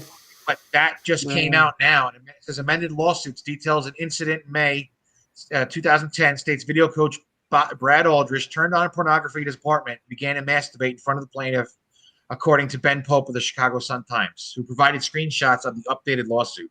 The player attempted to leave, but Aldrich blocked the exit and threatened him with a baseball bat, the lawsuit states. So, and the whole thing is the Blackhawks are denying everything and taking no accountability. Blackhawks are saying, hey, we don't. Story coming out now, It got suppressed. Like it was. Well, they did. He told the whole front. He told the scout, and the scout went to them. They went to the front office. The front office said, "Yeah, whatever. We don't believe you. Fuck it." Okay. I think Stan Bowman said, "Can we call it a tallywhacker?" Stan Bowman came out today and said he's now going to cooperate with the investigation. Yeah, so that's he had a statement, news that just came out. And Brent Sopel, I mean, I got to give this guy all the credit in the world. Without him speaking out against this, it wouldn't have became the big story it's become. And I wonder how much more of this has gone on in hockey that hasn't been made public with this guy. The guy has a track record of where he's been and where he went. Blackhawks allegedly gave him a letter of recommendation to where he went after being with the team. Has this happened in the new place as well? Because this is going to open up a huge can of worms for him. Didn't he went to Big Ten school, I think. But I haven't heard if that happened there or not. I'm wondering if it. Listen, the guy's this is all alleged. It's not, he's not guilty of anything yet. But in the whole idea of things, if you did it in one place, and I'm not saying he did, but if you did it in one place, maybe it happened again somewhere else, and you're going to get some more whistleblowers coming out. Yeah. I can't He's believe so comfortable doing it with him. He probably did it somewhere. Yeah. Yeah, exactly. I can't believe he had pine tar. I mean, a bat there. Now he's going to get pine tar on his pecker. I mean, this is a different situation. But back in the day, they used to shave the guys naked, right? Well, yeah. Yeah. What was it? Why Youngblood didn't back he in the have day. What kind of coach is this? He's showing him video. What kind of hockey coach is showing video and doesn't have a hockey stick in his room? He's got a baseball bat. He must have been an awful coach. I gotta tell you, He's on the this is probably softball team. I gotta tell you, this is probably one of my favorite shows. I really enjoyed you guys being on, and I enjoyed it too. just It's quite very conversational. We could be ourselves, you know. Yeah, I enjoyed it. Maybe we could do this again. You know, get I'll some do it again. news or before the season starts. What do you call it? I really got to pee right now, so I'm going to take a break for a minute. Me too. I was going to say, Jerry, if you want to do the wrestling, you could do that. Yeah, Russ. While you take your little break, I'm gonna just touch on the NHL season, which was announced just recently, a couple hours ago. I'll get into some big games there, and then I will get into the wrestling news that came up, and hopefully you'll be done with your little break by then. Danny and Sean, this was great. Thank you very much for coming on the show. We went an hour and 20 minutes, you guys, which is by far the longest segment of a guest or guests we've had. That's because I got diarrhea in the mouth. So, I'm sorry, my Danny, internet connection sucks. I know I'm on a little delay with you guys. I don't know what's wrong with my computer. I think it would fine. All right, so you'll hang out for a few minutes and do wrestling with us, Sean. Danny, I thank you very much for coming on. Thank you very much, guys. It was quite Danny, enjoyable. What's Danny, that? we'll talk It soon. was Thanks great, a lot man. for It coming was on. awesome. Yeah, so we'll Jerry, who's in Summers? Jerry? I am. And where are you, Russ? I'm Long in Island? Long Island. I'm in Suffolk County. Yeah, I'm in Kokomo. So it's like to get together for a drink. Where are we gonna go? New York City. We'll go to TR's joint. Yeah, we can meet in the city. I'm quick train ride. Oh yeah, Absolutely. yeah. I mean, Listen to Mulcahy. the old You said roses. Mulcahy. Well, that's a Nassau. He's in Nassau. That'd be a trip for you guys. But we No, can but- definitely listen. Could even Wasn't do a that game. the place that Francesa used to talk about all the time? Yes, Yeah, yes. He used to do a show there. Yeah. But Don't listen, get me we can started get on that guy. I know Sean goes to quite a few games, and I'm already working in the city, so maybe we could do a fucking game night one night and some beers. Yeah. If I get my money from work, because I was in an accident and they still haven't paid me yet. I got I got a Jack Eichel injury. Oh boy. Oh yeah. Yeah, and I'm like, I want to see what he's doing. Then I'm going to make my decision. Maybe they'll give you some of But, that to be his guinea pig. What was that? Maybe they'll give you some of that as guinea pig. You do it first. I just use scotch. All right, All right, Danny. guys. Thank you. Thank you All for right, coming Danny. on. We Thank will you very talk much. soon. Take care, guys. It was awesome. All right. Bye. Real quick All right, before Ross. I go pee, speaking of drinking scotch there, Sean, I know that you've become a big proper 12 guy. I went into the liquor store. I've gone from a huge Johnny Walker guy and loving scotch to being a huge tequila guy now. And usually it's the opposite. Usually in your 20s, you drink tequila and you get older and go to scotch. And I did the opposite. I can't drink but tequila at all. I'm in the liquor store, and the guy's like, yeah, Jerry, he knows me. And when I get drunk, I love to talk in an Irish brogue.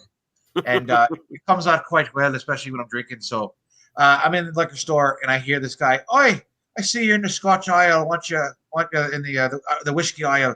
Why don't you come over here and try the Fighting 69th?" And he sold me. And I was like, "Oh, fuck," twisted my arm. And I went in. It was Fighting 69th Irish whiskey. And I'm bone dry, haven't had a drink for the day, and I'm like, oh shit, I don't want to puke in the liquor store. Sometimes the first shot, and you're not prepared for it. You're not in the situation to be like, yeah, shots. I drank it. I gotta tell you, it was ridiculously smooth and really good.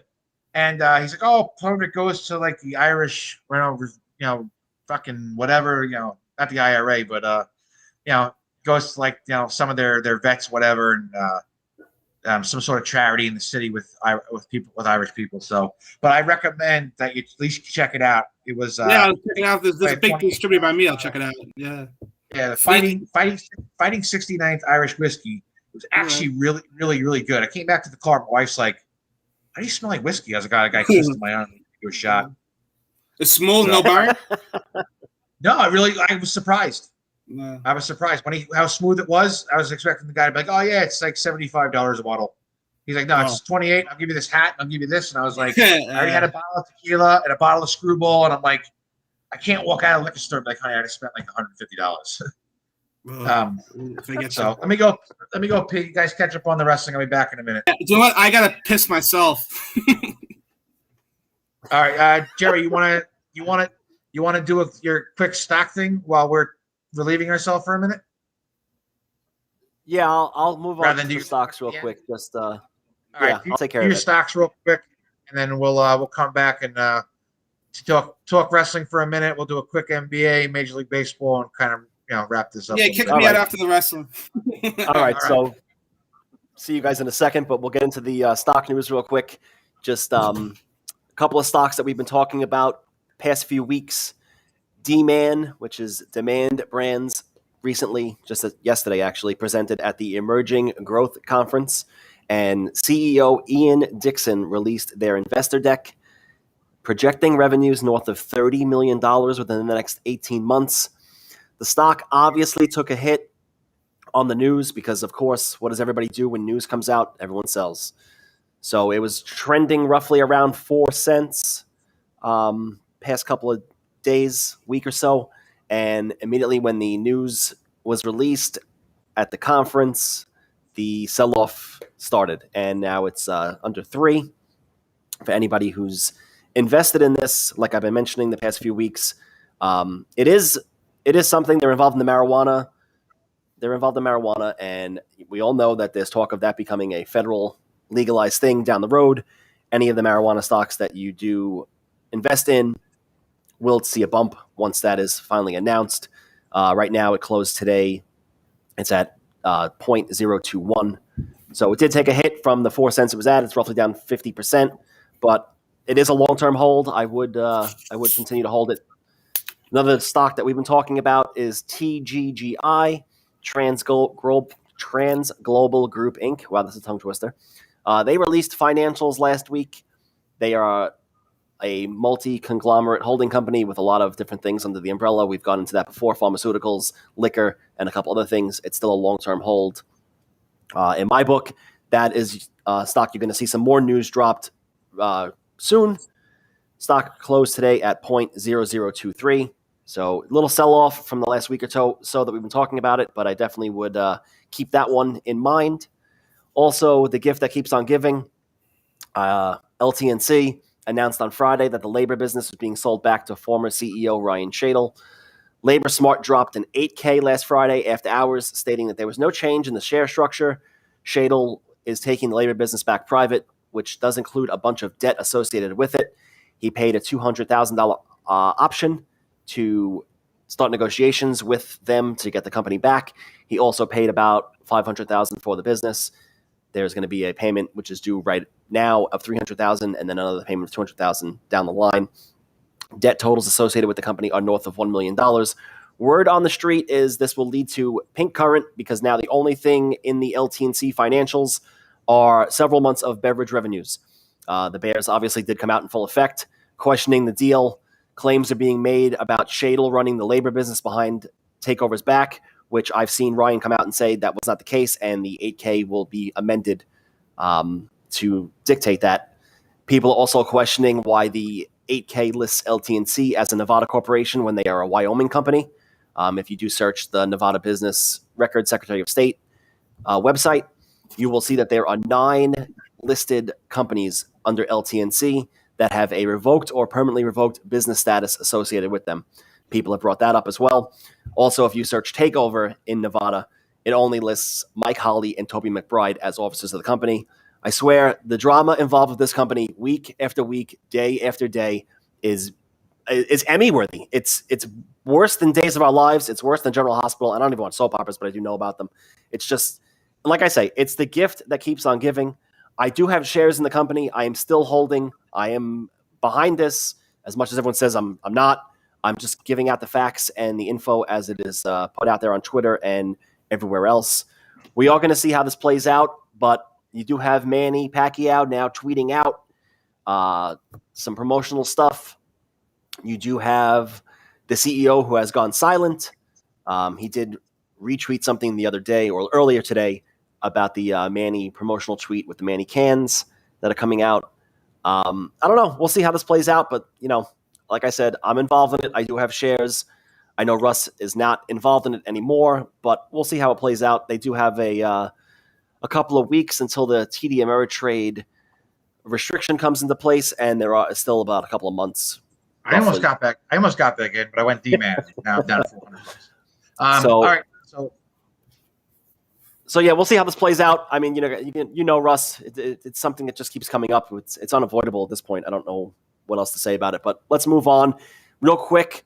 The NHL released their schedule today. Just some key highlights of it real quick. Opening night is Tuesday, October 12th.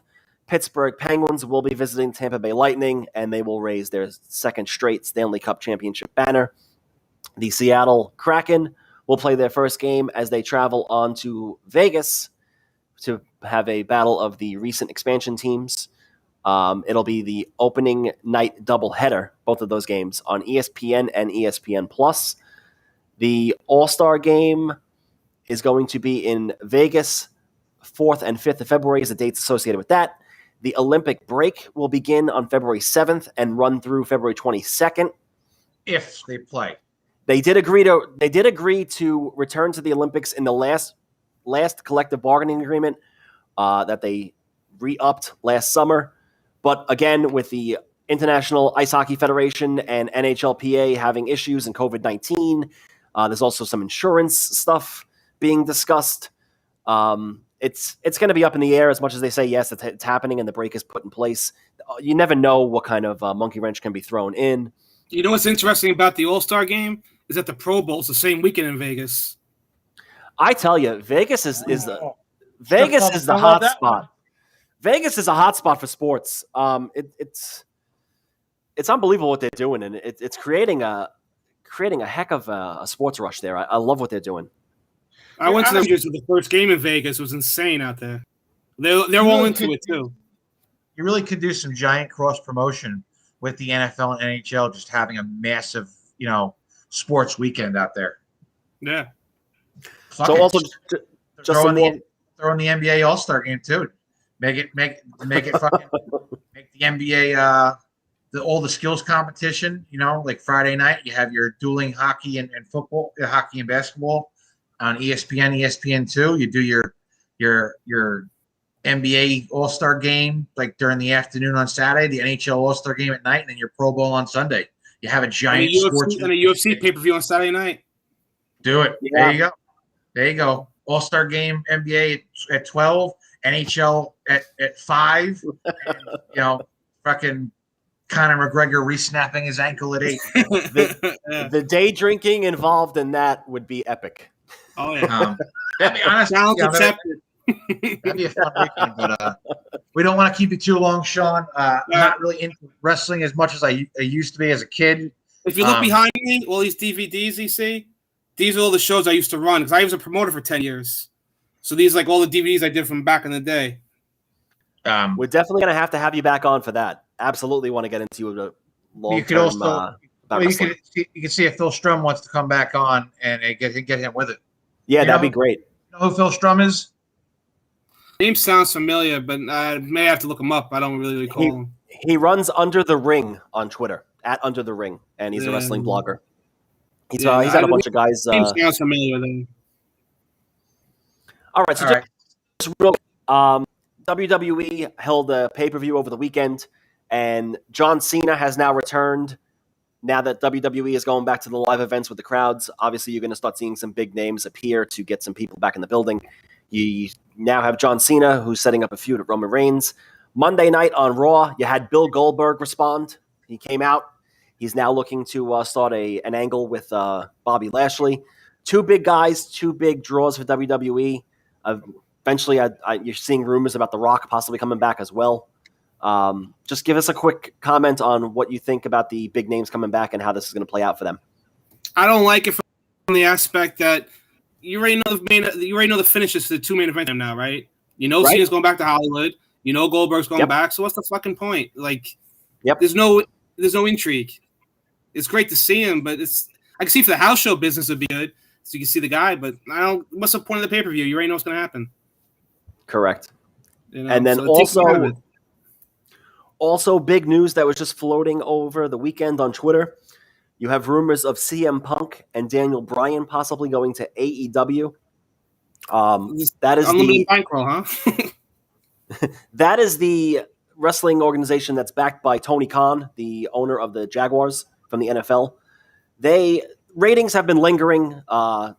Fans, coming back to the arenas now. So they have a couple of big names there already. But, I mean, if you bring these two guys in, and CM Punk, MMA didn't work out for him. No, didn't work out at all. I think he's 40 or 42 years old, I just read. So he does have some years in the tank. Turns 43. Yeah, he's turning 43, so he does have some years left in the tank. He's always a big draw. He's great on the mic. He's had those issues with WWE where he went off and dropped his bombs, so to speak, along the way on the way out. But those two guys, if they go to AEW, does that put them almost or just on par with the big boys in WWE, or does that even, you think, down the line put them past WWE with these kind of guys? I don't think they're even going to drop in the water to WWE when you look at like the money they make. Yep. And I'm looking at viewership, fans viewership, and eyes on the product. I guess so. Yeah, I guess it'll be the same because what did they just do? 1.1 million or something last Wednesday? Is that what it was? Yeah, I think Raw did 1.8 or something, 1.9. But even if you bring these guys in, what are they going to be? They're going to be part timers. They're not going to be full timers, right? Yeah, like WWE. You bring in Brock Lesnar. He does one appearance a month on TV, or two appearances a month on TV. Yeah, but he's not there all the time. I think if they bring in Daniel Bryan and Punk, they'll pop a rating to start. It's just a long term, and I wonder how the hell they book all these. You got 2 hours of TV, right? Yeah. How do you book all these guys? They just signed Christian. They have so many guys they're not using already. Like, how do you fit in everybody? It opens the idea of possibly some kind of streaming deal with an extra show on some kind of streaming platform, or a second show of some sort, maybe YouTube. I mean, it opens up doors for many things if they're going to go that route. But again, it all costs money. How much money I'm jaded, but how many hours of wrestling can you fucking watch? That's true too. I mean, a loyal WWE guy is watching 3 hours of Raw, 2 hours of SmackDown. They're watching NXT. You have events going on the YouTube channels and the network. Pay-per-view. You got podcasts going on with Stone Cold Steve Austin. I mean, how much time can you really put aside for this is a good question. Yeah, I'm a hockey and UFC guy. That's some of my two favorite things. But sometimes I put the wrestling on the background, but I really can't get into it. And I just can't see. So you're signing all these guys, you're asking people who are going to watch 2, 3, 4 extra hours of this stuff a week. It just seems a lot. Yeah, it's a lot. It's tough. And then if you want to follow the other stuff too, like the independents and all that, the NWA and the TNA, whatever, Yeah, it's too much. Plus, how many fucking podcasts does that Conrad Thompson have now? Like 30? How do you keep track? I used to listen to Bruce Pritchard when I can't keep up with it no more. I had to stop, Yeah, these days every asshole has a podcast. Hey, look at us.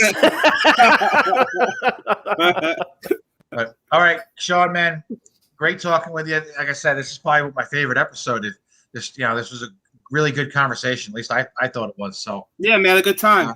Sean, when the book is ready to drop, we'd like to have you back on. Definitely plug the book and let us know where we can get it, when it's coming out, everything else. I know you're still in production with it, but when it's ready, hoping reach out to us and let us know. Yeah, thank you so much, guys. If it comes out in September, we could definitely have you on with it. Do a Rangers. I guess we'd have an idea of who's going to be doing what for the season. So yep. I'll get my fireplace. I'll read in front of the fireplace the first chapter. All right, guys. Have a good night. Good night. Right. Thank you very much. Thanks for coming on. Bye-bye. All right, here we go, Russ. Listen, hour and 40 minutes with these guys. I know. It's great. I loved it. I'm not going to lie. I got to speed through the rest of this. We don't got much more left. No. At this point, I can really give two shits about baseball. I love it, but we'll get to that in a minute. However, my one topic I really wanted to talk about, actually, we'll get to that in a minute. Congrats to the Milwaukee Bucks. Giannis just an absolute monster. I thought the Suns up 2-0. That was it. They Chris Paul was getting his championship. These fuckers won 4 in a row, and Giannis dropping 50 points, 14 rebounds in Game 6, and I think it said he's the first player to win Finals MVP. He was the Eastern Conference MVP and win the champion and Defensive Player of the Year. That's what it was. He won something Jordan didn't do. Yeah, so Jordan won all 3 of those, just not all at the same time. Yeah, he was Giannis was absolutely out of control, and congrats to them. He went over to Chick-fil-A and ordered a 50-piece nugget with the trophy in hand, and I think he even tried to get free food for life. But congrats to them, and I gotta tell you, I didn't sound like the sexiest NBA Finals between the Suns and the Bucks, but excuse me. But you didn't have a super team winning it. You had the Nets knocked out of there with Harden and Kevin Durant and all them, and they built a good team there and surrounded Giannis with some talent without going to the super team, and they got their championship. So it was a good story. They the 5th team to win an NBA Finals after trailing 2-0. Last time that happened was in 2006 with Miami over Dallas, which I believe was LeBron's first. Yeah, we're just gonna go with that, even if it's wrong. It's definitely a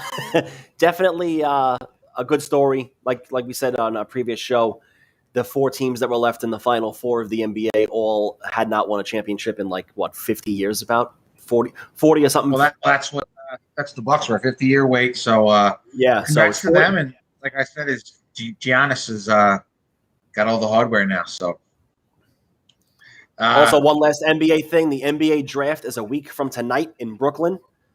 Next week we will cover that real quick, just with a couple of prospects and the draft order. But it's going to be next week on July 29th. So we'll get into that next week. And now let's get on to baseball real quick. Russ, a lot going on in baseball. All right, so I guess we'll end the show with I'll do the NFL next mandate. The next mandate. I don't even know what the fuck I was just saying. The NFL vaccine mandate, but baseball home run derby. Pete. All right. Pete Alonso was an absolute monster. And hold on, I gotta say goodnight to my son. Hey, Bob, want to say hello? Hey, buddy. All right, if you're not gonna say hello, let's give everybody the finger. Oh boy. Love you. All right. Pete Alonso was an absolute monster. I know the big talk was Shohei Ohtani, and he absolutely tired out quickly in the first round. He still put on the show, but I don't think he was prepared to how exhausting it actually was. Trey Mancini was a big surprise. This guy battled cancer, came back, and put on a show, but Pete hitting fucking bombs. And some people didn't like his little head bop into the music and seemed a little over arrogant, but this is a home run derby, who gives a shit. And of course I'm a Mets fan speaking, so that was cool. He won that. The American League won again. And I don't think the National League's won for a bunch of years now. What was it, like 5, 6, 7 years Russ, in a row? I want to say I saw some extreme stat where and I'm going to be wrong, but in the last, I want to say 26 or 29 years in the All-Star game, the National League has won 6 times. Yeah, it's something crazy, and I think they have the American League has won a shitload in a row here. Yeah, it's crazy how the leagues have played out like that. All right, real quick. Two other quick incidents with the league. And after the All-Star break, there was a shooting in the middle of the Nationals-Padres game that sent people running into the stands and running into the dugout. Fernando Tatis Jr. grabbing people and bringing them to the dugout. And I still don't even know if they caught the guy or just kind of disappeared from the news a little bit. But very, very scary scene. It was in the parking lot outside, but also on the concourse. I don't know how it really truly worked there. What do you call it? But very, very scary situation. I think 4 people were shot. I don't think anyone died, thankfully. Could be wrong. But like I said, he's it was in the news, all over the news, and then just I haven't seen it really what the aftermath was. And in the American League, you had the Yankees and Red Sox, where the Red Sox outfielder Verdugo apparently tossed a ball into the stands to a fan. Another fan got it, and when Verdugo had his back turned, threw it at him and hit him in the back. And it doesn't seem that crazy, but that's listen, you can hit him in the head, whatever, but that's something you don't do. I know MLB banned that fan from all stadiums, which I'd be interesting to see how that works. Unless they're using facial recognition on everybody coming in, which I don't think they are. But it was a dickhead thing to do. Yes, it was. I, as a salty Mets fan, I have to say these dickhead Yankee fans. And no, it was a shit thing to do. The guy's got his back turned. He tossed the ball to a fan. He took it and tossed it at him. And listen, for all you know, he could have turned and hit him in the eye. He could have turned and hit him in the back of the head, just the wrong spot. I don't know how, anything could happen, but that was big news for the other night too. So we'll go into the races. Real quick, let me just run down the standings for the American League. In the AL East, you have the Red Sox with a 1-game lead over the Tampa Rays. In the Central, you have the White Sox with an 8.5-game lead over the Indians. In the West, you have the Astros with a 3-game lead over the Oakland A's. Looking at the AL wildcard picture, you have Tampa in the top spot, Oakland in the second spot. Oakland is 2.5 games behind Tampa. Now, behind both of those teams, you have the Yankees and Mariners are 3.5 games behind the A's. You have Toronto 4.5 games behind the A's, and the Indians are 5 games behind the A's. Russ, do you want to go over to the National League? I do. As soon as I pull back up the document that showed the National League. All right. So obviously, I already know my Mets are still in first, but they're hanging on. And of course, the first game out of the All-Star break, they go 6-0 in the 8th and end up losing on a fucking grand slam. Epic blow up. That was awesome. Yeah. We had an epic back and forth home run derby the other night that we won. But they're barely ahead of the Phils. Still got Jacob deGrom is out. He was throwing again today. Hopefully he comes back. Having a really weird season. His numbers are incredible strikeout-wise and ERA-wise, but he's not putting in the innings, and he keeps getting short starts and half injured from different – very, very weird.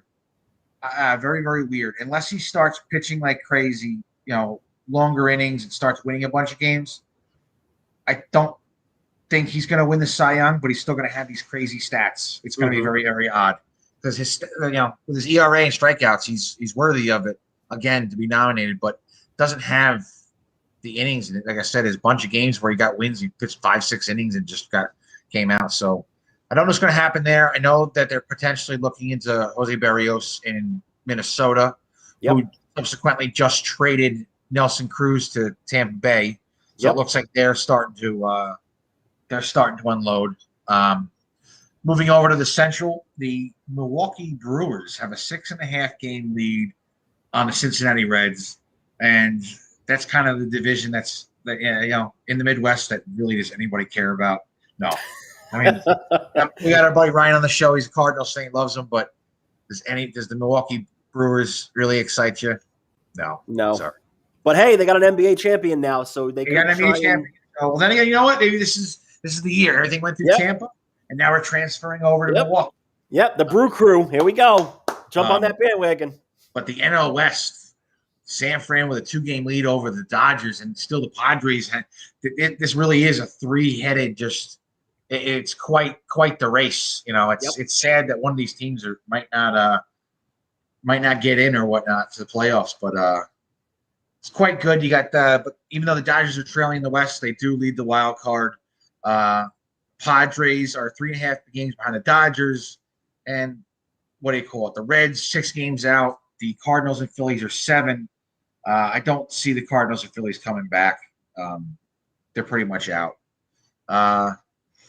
Big news with Toronto. Supposedly, in next week, they're going back home to Toronto. The Canadian government has lifted their COVID border restrictions, supposedly, and then also they reinstated them and extended them to August 23rd. So I don't know how that's going to affect the Toronto Blue Jays.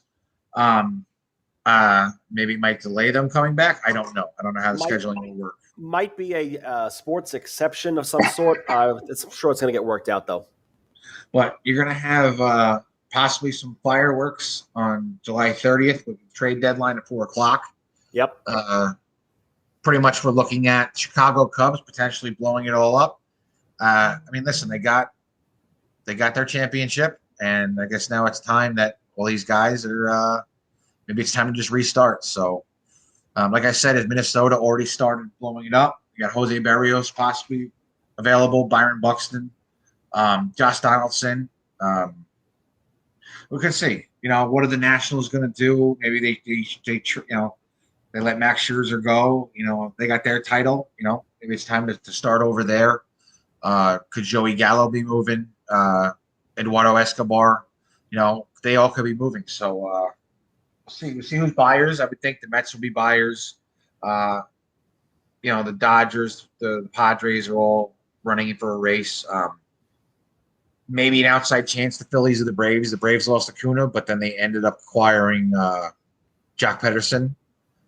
See what goes on there. And like I said, now the Tampa Bay Rays acquired Nelson Cruz. So it should be an interesting trade deadline. And we'll see what happens. I know my partner here, he talked to me about a 30 for 30 coming up with my Mets soon.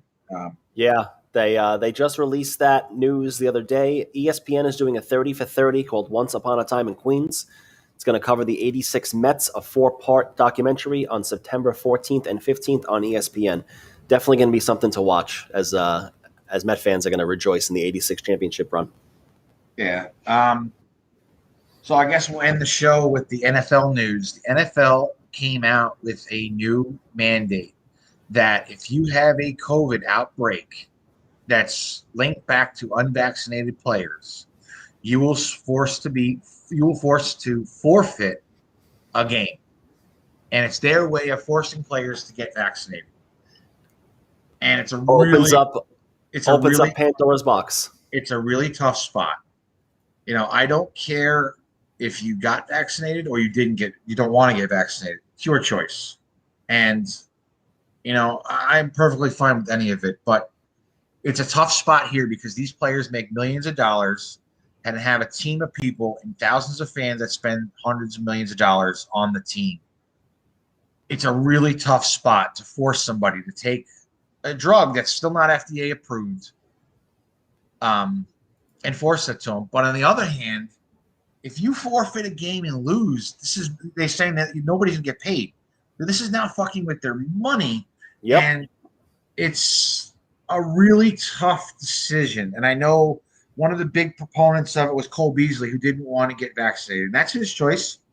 But now basically forcing him that, if you don't get vaccinated and you cause an outbreak, basically nobody's getting paid on both teams and you're forfeiting a game. So my other side question, which would make me think, let's say the Bills were playing the Steelers and that happened. They have to forfeit. Does that mean the Steelers automatically get a win? Yeah. Forfeit is you lose. No, I know that. But, that's kind of odd that you would automatically give them a win. I would think other teams would be pissed off about them, almost like you changing the records to say, all right, Bills get a loss affecting their win-loss percentage. But, kind of going, I don't know how that would work.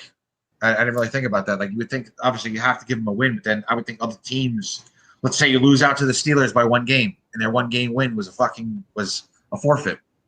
But it's bringing up an interesting point, like I said, is you're right, opening Pandora's box. And I know that DeAndre Hopkins came out and said that he might consider quitting football.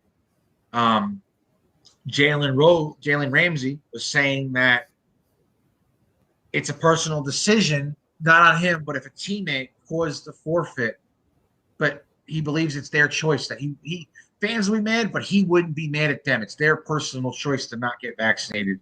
And like I said, though, is, you have a team of people relying on you, that this is your job. Your job is to go out there and win and play football. But at the same time, as you want to force them to take a vaccine that they're not sure of. And it's a really, really, really fucked up spot. And it's questionable on a lot of different roads, whether it's ethics, medical, HIPAA,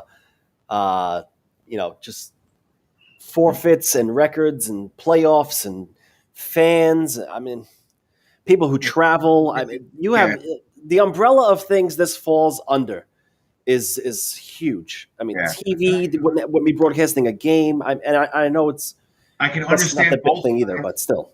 I can understand both sides of the argument, and I don't know if there's really a right answer here. You know, all the people sitting there saying, "Well, it's their choice." You know, listen, you have a lot of people relying on you, and this is your job, and there's millions of dollars at stake. On the other hand of it, you know, what do you call it? On the other hand of it, you have people who are sitting there that, you know, are questioning the validity of it, and you know, nobody knows the true long-term effects, and to force a person to do this, you know, is hard. So yeah, you know, like I said, as I understand both sides of it, but it opens up a whole litany of issues, and on both sides. You know, I'd be mad if you know, teammate of mine. You know, you can't really be mad at causing an outbreak. It happens. You know, he chooses who gets it, but you know, I'd be mad too if we didn't get paid for whatever, and especially for a player like making the league minimum that doesn't make the big salary. So the other is the idea vaccinated, and now you won't get COVID, meaning you won't sick, but you still have the germ in your body and can pass it on to somebody else. You can still get it. It's just more or less this vaccine was that you don't. Yeah, so you know, die. That whole thing is a whole different aspect of this, but it's huge. Yeah. Yeah, I don't know. This is a really tough spot to force people to do it, but yet, like I said, is this is your job, and all your teammates depending on you, a city depending on you, and it's like I said, so it's a shitty situation, and my part of it, I just don't like that they're forcing it on them. It's an opinion thing, and if you don't want it, don't get it, but we'll see what happens with that. And hey, for all we know, listen, we're starting to hear about it now. Even if you're vaccinated, people still get it. There's still, small outbreaks. It's going to happen. We'll have to keep an eye on it and see how it plays out. Because training camp starts next week? Yeah, I think training camps are starting next week. So it's definitely going to become an issue with any COVID scares starting when camps open. We'll have to keep an eye on it. And I don't have a video this week, but I guess we'll go with some funny news. Out by us in Long Island, there was a big news on Wednesday that everybody got an alert thinking it was like a fucking child lost alert or a silver alert for an elderly. No, it was a goddamn wild bull on the loose. And listen, I'm not in the fucking sticks or farmland. I'm in fucking and even where it got lost is still kind of the suburbs. Yep. And I kind of died laughing because Newsday released a poll on bull names, and they kind of caught my eye, and I had to tell them here. First one up was Bully Joel. And, love that one. And my favorite, I don't know if many people remember was Amy Fisher and Joey Buttafuoco. So we have Joey. Both. Big news out by me. So I kind of laughed that people are trying to come up with all these names. So, but the Bully Joel I think that was a great one. It's still on the loose out there, right? It's still on the loose. I still don't get why. Listen, I understand that they say it's 1,500 pounds, and it's dangerous, but why not tranquilize the fucking thing? Like, yeah, is that the whole thing? Like Harambe, they fucking shot. Like, I'm not advocating for the thing to be shot dead, but you can't tranquilize it. And then elephant darts. I mean, really? Yeah, you lift it with a crane, bring it to a sanctuary. There's a group looking for it, saying that they capture it, they're going to bring it to a sanctuary and let it live out. So that's fine. Yeah. I mean, it's a bull. Bulls aren't really used for the meat. Only ground beef. Yeah. Which believe it or not,